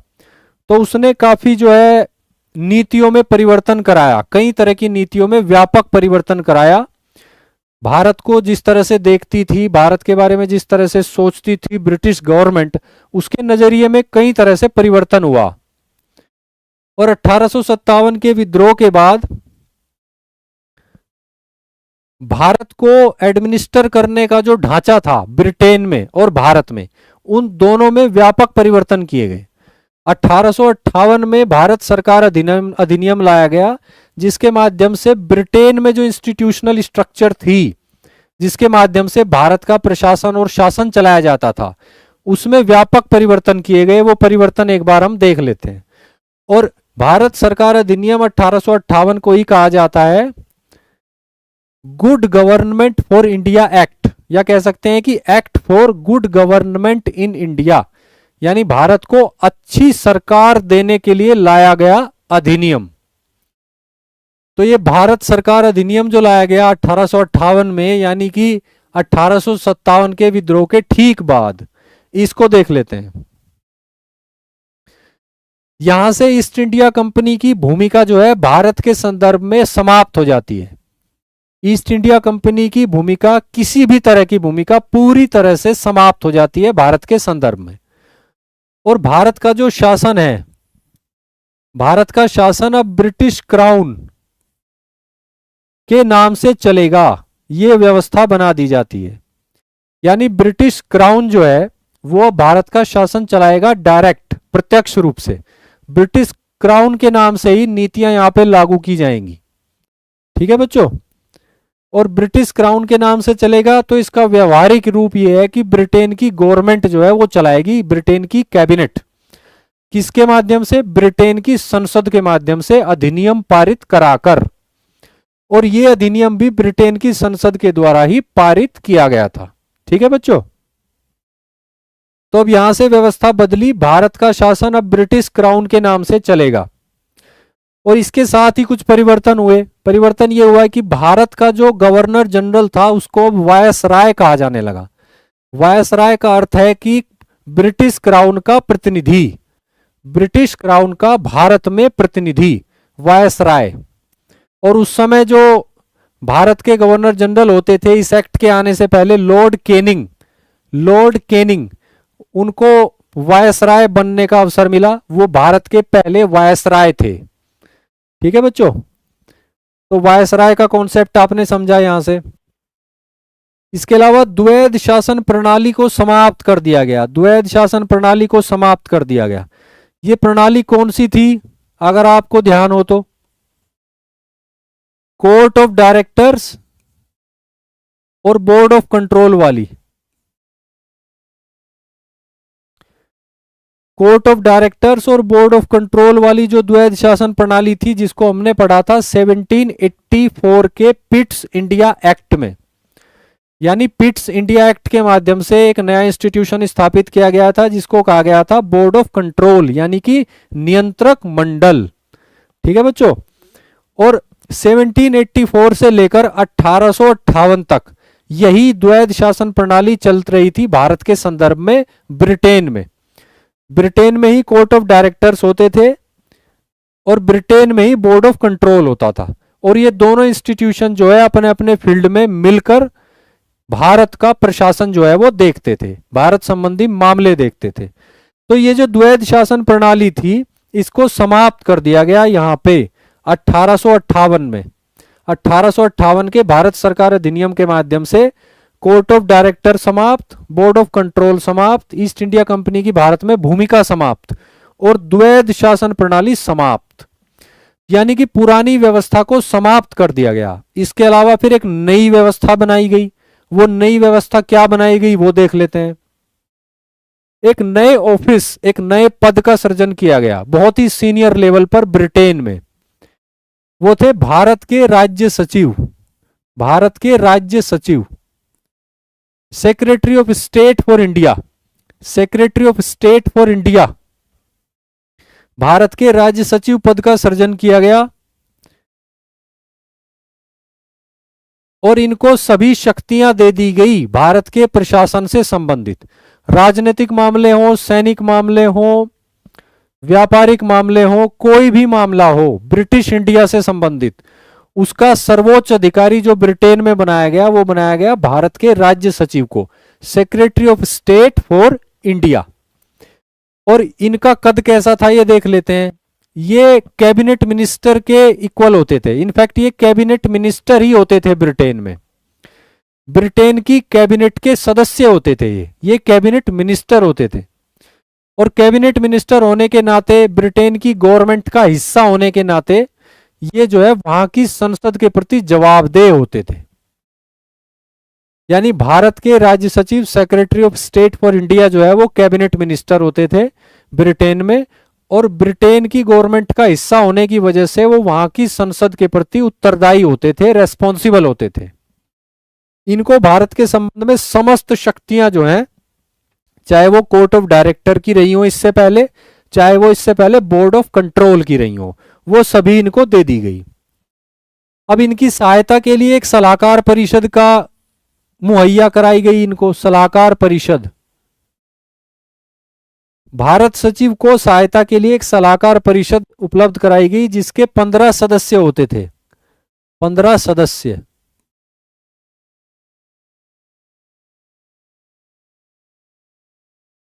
इसको बोला जाता था काउंसिल, भारत सचिव की परिषद, यानी कि secretary of state for India की काउंसिल। इसमें 15 सदस्य होते थे और भारत सचिव जो हैं इस परिषद के चेयरमैन होते थे, चेयरमैन। भारत सचिव अपनी सलाहकारी परिषद के चेयरमैन पद पर होते थे। तो ये बात आपको क्लियर है। एक और फैक्चुअल इंफॉर्मेशन ये है कि ये जो भारत सचिव की परिषद है ये एक निगमित निकाय थी। निगमित निकाय ये एक लीगल टर्म है, इसको बोलते हैं body corporate, body corporate. Bharat सचिव की जो परिषद थी वो एक निगमित निकाय थी, यानी बॉडी कॉरपोरेट थी, यानी एक ऐसी लीगल बॉडी थी जिसके कुछ लीगल राइट्स थे और कुछ उसकी लीगल ऑब्लिगेशंस थी। यानी कि वो ब्रिटेन में और भारत में किसी दूसरी लीगल एंटिटी पर केस भी कर सकती थी और कोई दूसरी लीगल एंटिटी भारत और ब्रिटेन में वो भारत सचिव की परिषद पर भी मुकदमा कर सकती थी। तो ये इसका अर्थ है, इससे ज्यादा इसके लिए जानना हमारे लिए आवश्यक नहीं है प्रशासनिक सेवाओं के नजरिए से। ये एक लीगल टर्म है, निगमित निकाय यानी कि बॉडी कॉरपोरेट। हमारे लिए इतना ही महत्वपूर्ण है कि भारत सचिव की परिषद निगमित निकाय थी, यानी बॉडी कॉरपोरेट थी। ठीक है बच्चों, आगे बढ़ते हैं। भारत परिषद अधिनियम 1861 देख लेते हैं। भारत परिषद अधिनियम 1861, भारत परिषद अधिनियम 1861। यहां से हमें 1857 के बाद जो नीति में परिवर्तन हुआ था ब्रिटिश गवर्नमेंट का भारत के प्रति, वो थोड़ा थोड़ा नजर आना शुरू हो जाता है। यहां से ब्रिटिश गवर्नमेंट जो है भारतीय समाज के कुछ वर्गों को अपने साथ जोड़ने की कोशिश करती है, भारतीयों का विश्वास जीतने की कोशिश करती है, उनको प्रशासन के साथ थोड़ा थोड़ा जोड़ती हुई नजर आती है। तो इसी नीति की अभिव्यक्ति यहां पे होती है कि वायसराय जो है वो भारतीयों को विस्तारित परिषद में गैर सरकारी सदस्य के रूप में शामिल करने का अधिकार मिल जाता है। यानी भारत परिषद अधिनियम 1861 के अंतर्गत वायसराय को यह अधिकार मिल जाता है कि वो कुछ भारतीयों को गैर सरकारी सदस्य के रूप में अपनी विस्तारित परिषद में शामिल कर सकता है। यानी विधायी प्रक्रिया से भारतीयों को जोड़ा जा रहा है, वे भारतीय कोई भी हो सकते हैं जिन्हें वायसराय चुने। तो इस एक्ट के अंतर्गत जो है 3 भारतीयों को जोड़ा गया था वायसराय की परिषद के सदस्य के रूप में। उसमें एक बनारस के महाराज थे, एक जो है पटियाला के महाराज थे, और एक दिनकर राव, श्री दिनकर राव जी थे। ये एक फैक्चुअल इंफॉर्मेशन है। तो यहाँ पे महत्वपूर्ण बात यह है कि वायसराय के माध्यम से एक ऐसी व्यवस्था बनाई जा रही है जिससे कुछ भारतीयों को विधायी प्रक्रिया से जोड़ा जा सके गैर सरकारी सदस्य के रूप में। यानी कि भारतीयों को जोड़ा जा रहा है, भारतीयों की भागीदारी हो रही है। भले ही वे भारतीय निर्वाचित होकर न आ रहे हो, भले ही वे भारतीय जो है मुक्त विचारधारा के ना हो सकता है गवर्नमेंट का फेवर करते रहे हो, लेकिन हैं तो भारतीय, और गैर सरकारी सदस्य के रूप में उनको जोड़ा जा रहा है विधायी प्रक्रिया से। तो ये एक महत्वपूर्ण बात है, महत्वपूर्ण शुरुआत है। इसके अलावा 1833 के एक्ट में जो केंद्रीकरण हमने देखा था उसको वो दिशा पलट दी जाती है और विकेंद्रीकरण की तरफ चीजें बढ़ने लगती हैं। प्रशासनिक विकेंद्रीकरण जो हमें यहां पर दिखता है, मद्रास और बंबई प्रेसिडेंसियों की जो विधायी शक्तियां ले ली गई थी 1833 के चार्टर एक्ट के अंतर्गत, उनको लौटा दिया गया, उनको लौटा दिया गया। और ये एक विकेंद्रीकरण की शुरुआत है। विकेंद्रीकरण, प्रशासनिक विकेंद्रीकरण, एडमिनिस्ट्रेटिव डिसेंट्रलाइजेशन। ठीक है बच्चों, तो ये प्रशासनिक विकेंद्रीकरण की शुरुआत यहां पे नजर आती है, क्योंकि बंबई प्रेसिडेंसी और मद्रास प्रेसिडेंसी की विधायी शक्तियों को लौटाया जा रहा है, प्रांतीय स्तर पर विधायी शक्तियां दी जा रही हैं। तो ये एक महत्वपूर्ण बात है। इसके अलावा नई विधायी परिषदों के गठन का प्रावधान किया गया। मतलब कुछ नई टेरिटरी जो जीती जा रही थी या कुछ ऐसी टेरिटरी जहां पे नहीं थी विधायी परिषद, वहां पे विधायी परिषदों के गठन का प्रावधान किया गया इस एक्ट के अंतर्गत। और इसी एक्ट के अंतर्गत इसी शक्ति का प्रयोग करते हुए बंगाल में 1862 में, उत्तर पश्चिम प्रांत में 1886 में और पंजाब में 1897 में विधायी परिषदों का गठन किया गया। यानी विधायी परिषदों का गठन किया गया बंगाल में 1862 में, उत्तर पश्चिम प्रांत में 1886 में, पंजाब में 1897 में। भारत परिषद अधिनियम 1861 द्वारा किए गए प्रावधान के अंतर्गत। तो ये एक प्रावधान था इस एक्ट के अंतर्गत। इसके अलावा परिषद अपनी परिषद के कार्य के संचालन के संबंध में वायसराय की जो है शक्तियां बढ़ा दी गई। यानी वायसराय की जो परिषद है जिसका एक हिस्सा कार्यकारी परिषद के रूप में कार्य करता है और उसी कार्यकारी परिषद में कुछ अतिरिक्त सदस्य जुड़ जाते हैं तो वो विधायी परिषद का कार्य करता है। तो कुल मिलाकर वायसराय अपनी परिषद को अच्छे से मैनेज कर सके, इसके लिए वायसराय की शक्तियां बढ़ा दी गई। और इसी एक्ट के अंतर्गत पोर्टफोलियो सिस्टम को एक्सेप्ट कर लिया गया। पोर्टफोलियो सिस्टम आपको अगर पता हो तो 1859 में लॉर्ड केनिंग ने भारत में पोर्टफोलियो सिस्टम लागू किया था। लॉर्ड केनिंग ने, ये प्रश्न जो है ये सिविल सेवाओं में पूछा भी जा चुका है।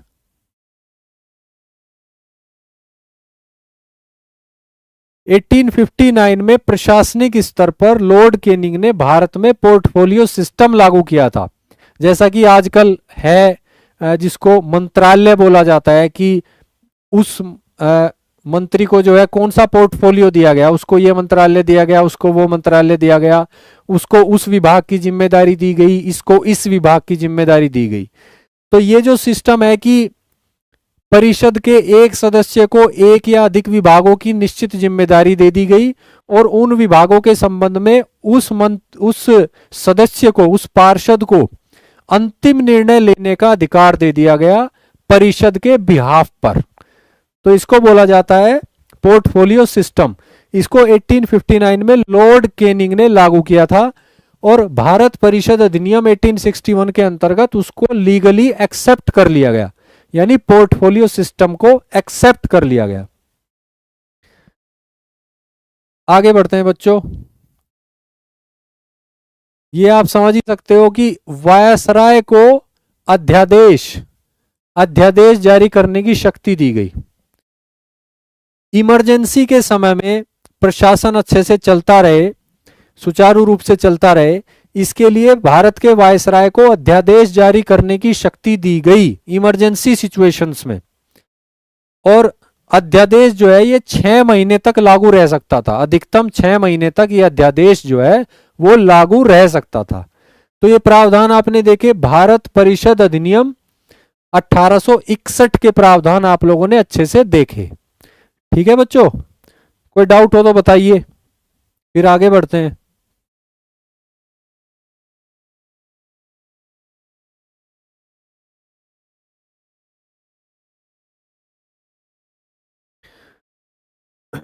भारत परिषद अधिनियम 1861 बच्चों आपने देखा अच्छे से। उसके बाद आगे बढ़ते हैं। भारत परिषद अधिनियम 1892, भारत परिषद अधिनियम 1892। 1885 में इंडियन नेशनल कांग्रेस की स्थापना हुई थी, ये आप लोग जानते हैं ये बात। तो उसके 7 सालों के बाद जो है ये आया भारत परिषद अधिनियम 1892। इसमें क्या हुआ ये देख लेते हैं। विधान परिषदों में यानी कि केंद्रीय विधान परिषद हो या प्रांतीय स्तर की विधान परिषदें हो, दोनों में गैर सरकारी सदस्यों की संख्या बढ़ी। गैर सरकारी सदस्यों की संख्या बढ़ी, तो ये एक महत्वपूर्ण बात है। देखिए, परिषदों में जो सदस्य होते थे उनकी दिशा जो है किस तरह से रही, वो ऐसे रही कि सबसे पहले तो उनमें सरकारी सदस्य ही होते थे, फिर गैर सरकारी सदस्य आने लगे, फिर धीरे धीरे गैर सरकारी सदस्यों का बहुमत हो गया, उसके बाद धीरे धीरे निर्वाचित सदस्य आने लगे, लेकिन वो अल्पमत में रहे, फिर निर्वाचित सदस्यों की संख्या जो है बढ़ती चली गई, निर्वाचित सदस्य जो है वो बहुमत में हो गए, और धीरे धीरे निर्वाचित सदस्यों से ही बनने लगी विधायिका। तो ये जो है इस तरह से सिस्टम चला, इस तरह से संवैधानिक विकास जो है वो आगे बढ़ा है। तो उसी प्रक्रिया को हम स्टेप बाय स्टेप जो है विभिन्न अधिनियमों के माध्यम से देख पा रहे हैं। तो विधान परिषद चाहे वो केंद्रीय स्तर की हो चाहे वो प्रांतीय स्तर की हो, उसमें गैर सरकारी सदस्यों की संख्या में वृद्धि हुई, ये एक महत्वपूर्ण बात है। उसके बाद विधान परिषदों चाहे वो केंद्र स्तर की हो या प्रांतीय स्तर की हो, उनके कार्यों में वृद्धि हुई। कैसे? अब वो बजट पर बहस करने का अधिकार मिल गया, बजट पर बहस करने का अधिकार मिल गया पार्षदों को, और कार्यपालिका से प्रश्न पूछने का अधिकार मिल गया, कार्यपालिका से प्रश्न पूछने का अधिकार मिल गया। यानी आप देख रहे हैं कि विधान परिषदों में अब प्रश्न पूछे जाने लगे हैं, बजट पर बहस होने लगी है, और इसी तरह धीरे धीरे आगे बढ़कर ये जो परिषदें हैं ये जनप्रतिनिधि संस्था बनने की दिशा में अग्रसर होती जाएंगी स्टेप बाय स्टेप, जैसे ही एक एक अधिनियम हम लोग आगे बढ़ते चले जाएंगे। तो यहां पे आप कुछ कुछ पार्लियामेंट का रूप उभरता हुआ देख पा रहे हैं, जहां डिस्कशन होता है, डिबेट होता है, विधायक जो होते हैं वो कार्यपालिका से प्रश्न पूछते हैं। तो उसी तरह की कुछ कुछ गतिविधि यहां पे अब होनी स्टार्ट हो गई है। ठीक है बच्चों। इसके अलावा वायसराय और गवर्नरों के द्वारा गैर सरकारी सदस्यों के नामांकन की व्यवस्था की गई। नामांकन की बेसिकली इस अधिनियम के अंतर्गत सीमित और परोक्ष चुनाव का प्रावधान किया गया। यह एक महत्वपूर्ण बात है। भारत परिषद अधिनियम 1892 यानी 1892 के अंतर्गत सीमित यानी लिमिटेड और परोक्ष यानी कि अप्रत्यक्ष इनडायरेक्ट रूप से चुनाव का प्रावधान किया गया। लेकिन एक और महत्वपूर्ण बात यह है कि चुनाव शब्द का प्रयोग इस अधिनियम में नहीं किया गया। इस अधिनियम में भारत परिषद अधिनियम 1892 में चुनाव, निर्वाचन, इलेक्शन जैसे शब्दों का प्रयोग नहीं किया गया, लेकिन व्यवहारिक रूप से एक व्यवस्था जो लागू की गई जिसे इन्होंने नामांकन कहा, नामांकन, और डिटेल में मैं बोलूं तो अनुशंसा के आधार पर नामांकन, अनुशंसा के आधार पर नामांकन। तो यहां पे सीमित और परोक्ष चुनाव को इंट्रोड्यूस किया गया, लेकिन चुनाव शब्द का प्रयोग नहीं किया गया। अनुशंसा के आधार पर नामांकन शब्द का प्रयोग किया गया, यानी कि nomination on the basis of recommendation, इस शब्द का इस्तेमाल किया गया। और ये जो व्यवस्था थी ये कैसे लागू होती थी उसको देख लेते हैं एक बार। वायसराय को यह अधिकार दिया गया कि वो अपनी विधायी परिषद में, यानी केंद्रीय विधायी परिषद में कुछ सदस्यों का नामांकन कर सकता है, लेकिन किसकी अनुशंसा से? प्रांतीय विधान परिषदों की अनुशंसा से और बंगाल चैम्बर ऑफ कॉमर्स की अनुशंसा से। यानी अगर प्रांतीय विधान परिषदें और Bengal chamber of commerce Bharat के वायसराय को अनुशंसित करें कि आप इस व्यक्ति को अपनी, यानी केंद्रीय विधायी परिषद का सदस्य बना लीजिए, तो वायसराय उस व्यक्ति को अपनी केंद्रीय विधायी परिषद का सदस्य बना सकता है। तो एक तरह से ये अप्रत्यक्ष निर्वाचन की व्यवस्था थी जिसको अनुशंसा के आधार पर नामांकन के रूप में ढाल दिया गया, बदल दिया गया। इसी तरह गवर्नरों को अधिकार है, गवर्नरों को अधिकार है कि वे किसी व्यक्ति को राज्य स्तर की, यानी प्रांत स्तर की विधायी परिषद का सदस्य बना सकते हैं अगर उन्हें अनुशंसा प्राप्त हो उस व्यक्ति के संबंध में। किससे? जमींदारों से, विश्वविद्यालयों से, चैम्बर ऑफ कॉमर्स जो होते हैं स्थानीय स्तर पर उनसे, और इसी तरह की कुछ अन्य संस्थाओं से। ऐसी संस्थाओं से अगर रिकमेंडेशन मिलती है गवर्नर को, तो वो किसी व्यक्ति को प्रांत स्तर की विधायी परिषद का सदस्य नामांकित कर सकता है। तो ये व्यवस्था इंट्रोड्यूस करी गई जो व्यवहारिक रूप से सीमित और परोक्ष निर्वाचन की व्यवस्था थी, लेकिन इसको निर्वाचन का नाम नहीं दिया गया, इसको जो है अनुशंसा के आधार पर नामांकन का नाम दिया गया। तो ये बात क्लियर है बच्चों आपको? भारत परिषद अधिनियम 1892 के जितने भी रिलेवेंट प्रावधान थे वो हमने यहां पे देखे। अब आगे बढ़ते हैं। ये हमारी आज की क्लास की आखिरी स्लाइड है, इसको समझ लेते हैं, उसके बाद आप भी खाना खाना अच्छे से आराम करना। ठीक है बच्चों? आज की क्लास में काफी सारे अधिनियम, एक्ट वगैरह, चार्टर हमने देखे, तो काफी सारे क्लोज, काफी सारे प्रावधान हमें देखने पड़े, लेकिन सब कुछ लॉजिकल है। अगर आप एक बार समझ जाते हैं कि हमें क्या चीज नोटिस करनी है, तो फिर आपको एक क्रम नजर आएगा, एक स्टेप बाय स्टेप प्रोसेस नजर आएगा, और चीजें जो है वो एक सिस्टम से चलती हुई नजर आएंगी। और उसके बाद समझना, याद करना, एग्जाम में लिखना, वो सब आपके लिए आसान हो जाएगा। ठीक है बच्चों? अब देख लेते हैं भारत परिषद अधिनियम 1909। इसका एक दूसरा नाम भी है, वो आप मुझे बताइए। 1909 का जो एक्ट आया था, ब्रिटिश पार्लियामेंट ने भारत के संदर्भ में जो एक्ट पारित करा था 1909 में, जिसको कहा गया भारत परिषद अधिनियम 1909, इसको एक और नाम दिया गया था दो व्यक्तियों के नाम पर। तो वो नाम मैं आपसे जानना चाहता हूं, जल्दी से मुझे कमेंट करके बताइए बच्चों, वो नाम मुझे बताइए।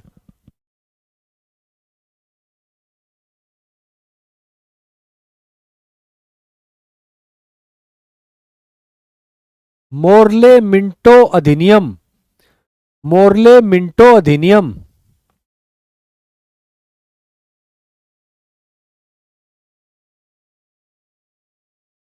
मोर्ले मिंटो सुधार भी इसको बोल देते हैं, सुधार।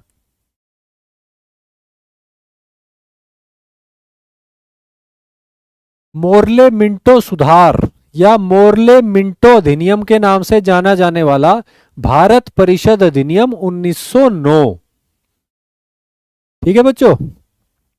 मोर्ले कौन थे? उस समय भारत सचिव थे, यानी secretary of state for India. जो ब्रिटेन में होते थे secretary of state for India यानी भारत सचिव, उस पद पर थे मोर्ले। और लॉर्ड मिंटो जो थे वो उस समय भारत के वायसराय थे। लॉर्ड मिंटो जो थे उस समय भारत के वायसराय थे। ठीक है बच्चों। तो इन दोनों की बहुत महत्वपूर्ण भूमिका होती थी भारत के संदर्भ में किसी भी निर्णय में, चाहे वो नीतिगत निर्णय हो चाहे वो विधायी निर्णय हो। तो इस अधिनियम को बनाने में, इसके प्रावधानों को लाने में इन दोनों व्यक्तियों की महत्वपूर्ण भूमिका थी। इसलिए इन दोनों व्यक्तियों के नाम पर भी इस अधिनियम को पुकारा जाता है। ठीक है बच्चों, आगे बढ़ते हैं। क्या क्या प्रावधान थे, क्या क्या किया गया, वो एक बार देख लेते हैं। विधान परिषदों के आकार में काफी वृद्धि कर दी गई, काफी वृद्धि कर दी गई। विधान परिषदों के आकार में काफी वृद्धि कर दी गई।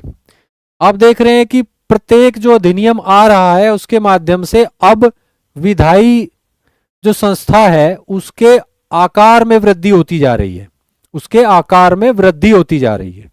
तो ये एक महत्वपूर्ण बात है, क्योंकि यही जो है आगे चलकर विधायिका का रूप ले लेंगे मॉडर्न सेंस में, डेमोक्रेटिक सेंस में। ठीक है बच्चों। तो विधान परिषदों के आकार में वृद्धि कर दी गई, केंद्र के स्तर पर भी और प्रांतों के स्तर पर भी। ठीक है बच्चों। उसके बाद प्रांतीय परिषदों, प्रांतीय परिषदों में गैर सरकारी सदस्यों का बहुमत हो गया, गैर सरकारी सदस्यों का बहुमत हो गया। पहले सरकारी सदस्य ही होते थे सभी, फिर धीरे धीरे गैर सरकारी सदस्य आने लगे, और अब स्थिति ऐसी आ रही है कि इस अधिनियम के माध्यम से प्रांतीय स्तर पर, केवल प्रांतीय स्तर पर, केंद्रीय स्तर की बात नहीं हो रही है, प्रांतीय स्तर पर गैर सरकारी सदस्यों का बहुमत हो गया, मेजोरिटी हो गई। तो ये एक महत्वपूर्ण बात है। और यहां ध्यान रखने वाली बात है कि केंद्रीय परिषद के स्तर पर अभी भी उसमें सरकारी सदस्यों का ही बहुमत है, 1909 तक की स्थिति जो है। ठीक है बच्चों, आगे बढ़ते हैं। विधान परिषदों या कहें कि विधायी परिषदों के कार्यों का दायरा बढ़ा, उनके कार्य बढ़े, डिस्कशन डिबेट जो होती थी वो आगे बढ़ी। ठीक है बच्चों, ये महत्वपूर्ण बात है। इसके अलावा वायसराय की जो कार्यकारी परिषद थी उसमें भारतीयों का प्रवेश हो गया, स्टार्ट हो गया, भारतीयों का प्रवेश होना स्टार्ट हो गया। ऐसा प्रावधान किया गया कि भारतीयों को भी वायसराय जो है अपनी कार्यकारी परिषद में शामिल कर सकता है। और अब आप मुझे बताइए कि वो पहले भारतीय व्यक्ति कौन थे जिनको वायसराय की कार्यकारी परिषद में शामिल किया गया था एज ए लॉ मेंबर, विधि सदस्य के रूप में, जिनको वायसराय की कार्यकारी परिषद में शामिल किया गया था, वो व्यक्ति कौन थे?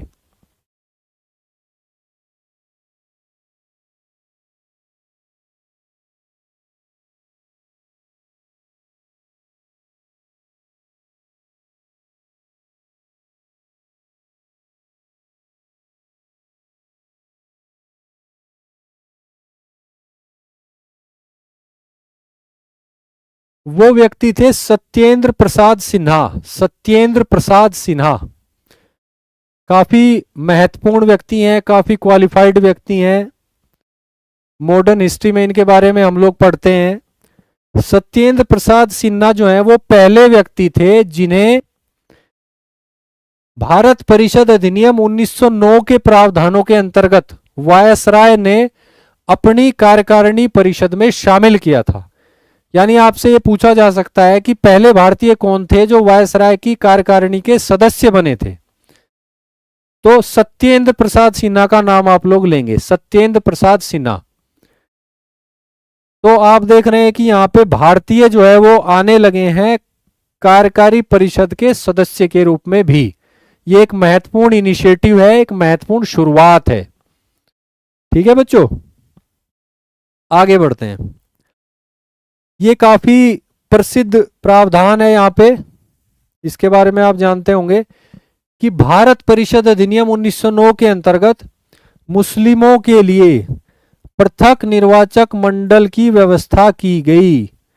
यानी कि यहां से कम्युनल रिप्रेजेंटेशन की शुरुआत होती है, कम्युनल रिप्रेजेंटेशन की शुरुआत होती है, यानी कि पृथक निर्वाचक मंडल, यानी कि separate electorate system, separate electorate system की शुरुआत होती है, यानी धर्म के आधार पर आरक्षण की शुरुआत होती है। इसको हम बोलेंगे कम्युनल रिप्रेजेंटेशन, यानी धर्म के आधार पर प्रतिनिधित्व, विधायिकाओं में प्रतिनिधित्व पृथक निर्वाचक मंडल के आधार पर। और पृथक निर्वाचक मंडल जो है वो इस तरह से फंक्शन करते थे कि कुछ सीटें जो है वो रिजर्व की जाती थी पृथक निर्वाचक मंडल से संबंधित, और उन सीटों पर मुस्लिम उम्मीदवार ही खड़े होते थे और उन सीटों पर मुस्लिम मतदाता ही वोट डालते थे।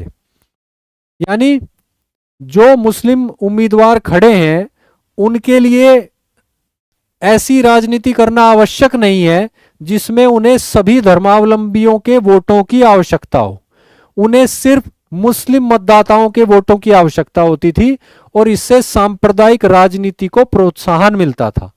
सांप्रदायिक राजनीति करके वो लोग इलेक्शन जीत सकते थे क्योंकि सभी मुस्लिम कैंडिडेट होते थे और मतदाता भी सिर्फ उन सीटों पर मुस्लिम ही होते थे।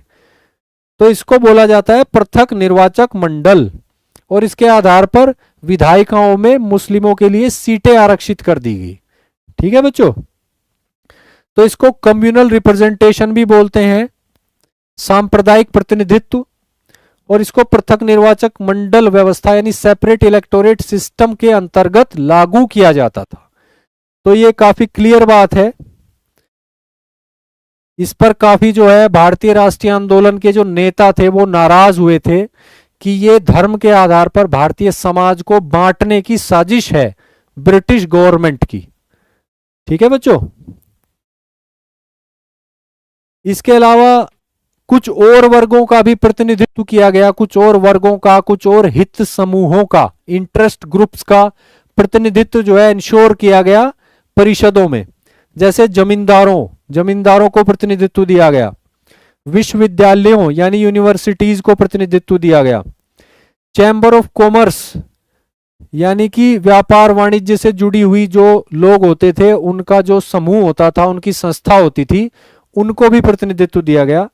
इसके अलावा प्रेसिडेंसी कॉरपोरेशंस इनको भी प्रतिनिधित्व दिया गया, यानी विशेष हित रखने वाले कुछ समूहों को, जैसे जमींदार, और विशेष हितों का प्रतिनिधित्व करने वाली कुछ संस्थाओं को, जैसे विश्वविद्यालय, चैम्बर ऑफ कॉमर्स और प्रेसिडेंसी कॉरपोरेशंस, इनको भी प्रतिनिधित्व दिया गया भारत परिषद अधिनियम 1909 के अंतर्गत।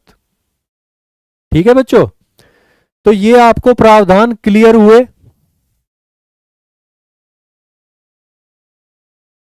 उम्मीद है कक्षा आपको समझ में आई होगी। थोड़ा सा टेक्निकल है, थोड़ा सा लीगल नेचर की है, थोड़ा सा कॉन्स्टिट्यूशनल नेचर की है। काफी सारे अधिनियम हैं, सभी अधिनियमों में बहुत सारे प्रावधान हैं।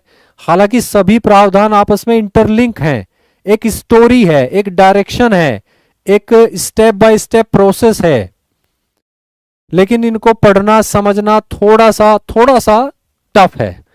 लेकिन अगर आप ध्यान से पढ़ेंगे, एम लक्ष्मीकांत बुक में से अपना चैप्टर पढ़िएगा, उसके बाद जो है आज आपने क्लास बहुत ध्यान से सुनी होगी, उसमें काफी चीजें आपको क्लियर हुई होंगी। काफी सारे बच्चे यस यस लिख रहे हैं, क्लियर है, थैंक यू बच्चों, इसी उत्साह से लगे रहना है। और इसके अलावा जितनी भी स्लाइड्स हमने यूज की जो बहुत ही सिस्टमेटिक और संगठित तरीके से बनाई जाती हैं, इन स्लाइड को बनाने में काफी समय भी लगता है, मेरा समय भी लगता है, प्लस जो है मैं टाइपिंग और डिजाइनिंग भी करवाता हूं एक मेरे सहयोगी से, तो हमारा काफी समय, एफर्ट और ऊर्जा इनमें लगती है। लेकिन इनका मकसद, इनके कई मकसद होते हैं। एक तो यह है कि आपको मैं थोड़ा सा तेजी से पढ़ा पाऊं, थोड़ा ज़्यादा पढ़ा पाऊँ, ताकि हमारा जो सिविल सेवा का जो पाठ्यक्रम है वो हम एक रीजनेबल टाइम फ्रेम में पूरा कर सकें। ठीक है, इसके अलावा जितना संगठित और ऑर्गेनाइज्ड तरीके से मैं आपको पढ़ाऊंगा उतना ही व्यवस्थित और संगठित तरीके से चीजें आपके माइंड में बैठेंगी और आप एग्जाम के टाइम पे उनको निकाल भी पाओगे। ठीक है बच्चों, तो ये जो स्लाइड्स हैं जो बाद में आपको क्लास के बाद पीडीएफ फॉर्मेट में अवेलेबल हो जाती हैं, ये आपके लिए बहुत ही महत्वपूर्ण संसाधन है। फ्लो चार्ट्स हैं पूरे चैप्टर के, विभिन्न टॉपिक्स के, और ये जब आप देखते हो कई बार तो ये आपकी विजुअल मेमोरी में भी सेट हो जाते हैं। इनको याद रखना आसान होता है, और इनमें से कई सारे फ्लो चार्ट्स तो आप जो है डायरेक्टली अपने निबंध में बना सकते हो, मुख्य परीक्षा के आंसर में बना सकते हो। जैसे आपने देखा होगा कि कई जो सेलेक्टेड कैंडिडेट्स हैं उनकी जो मुख्य परीक्षा की कॉपी होती है उसमें वो डायग्राम बना देते हैं लिखने के साथ साथ, कहीं पे फ्लो चार्ट बना देते हैं, कहीं पे छोटी सी टेबल बना देते हैं, है ना। तो यही सब फ्लो चार्ट्स हैं, ये टेबल भी है, फ्लो चार्ट भी है, जो हम स्लाइड के रूप में आपके सामने लाते हैं। इन सबको आप जो है बहुत ही बेहतर तरीके से अपनी परीक्षाओं में इस्तेमाल कर सकते हो।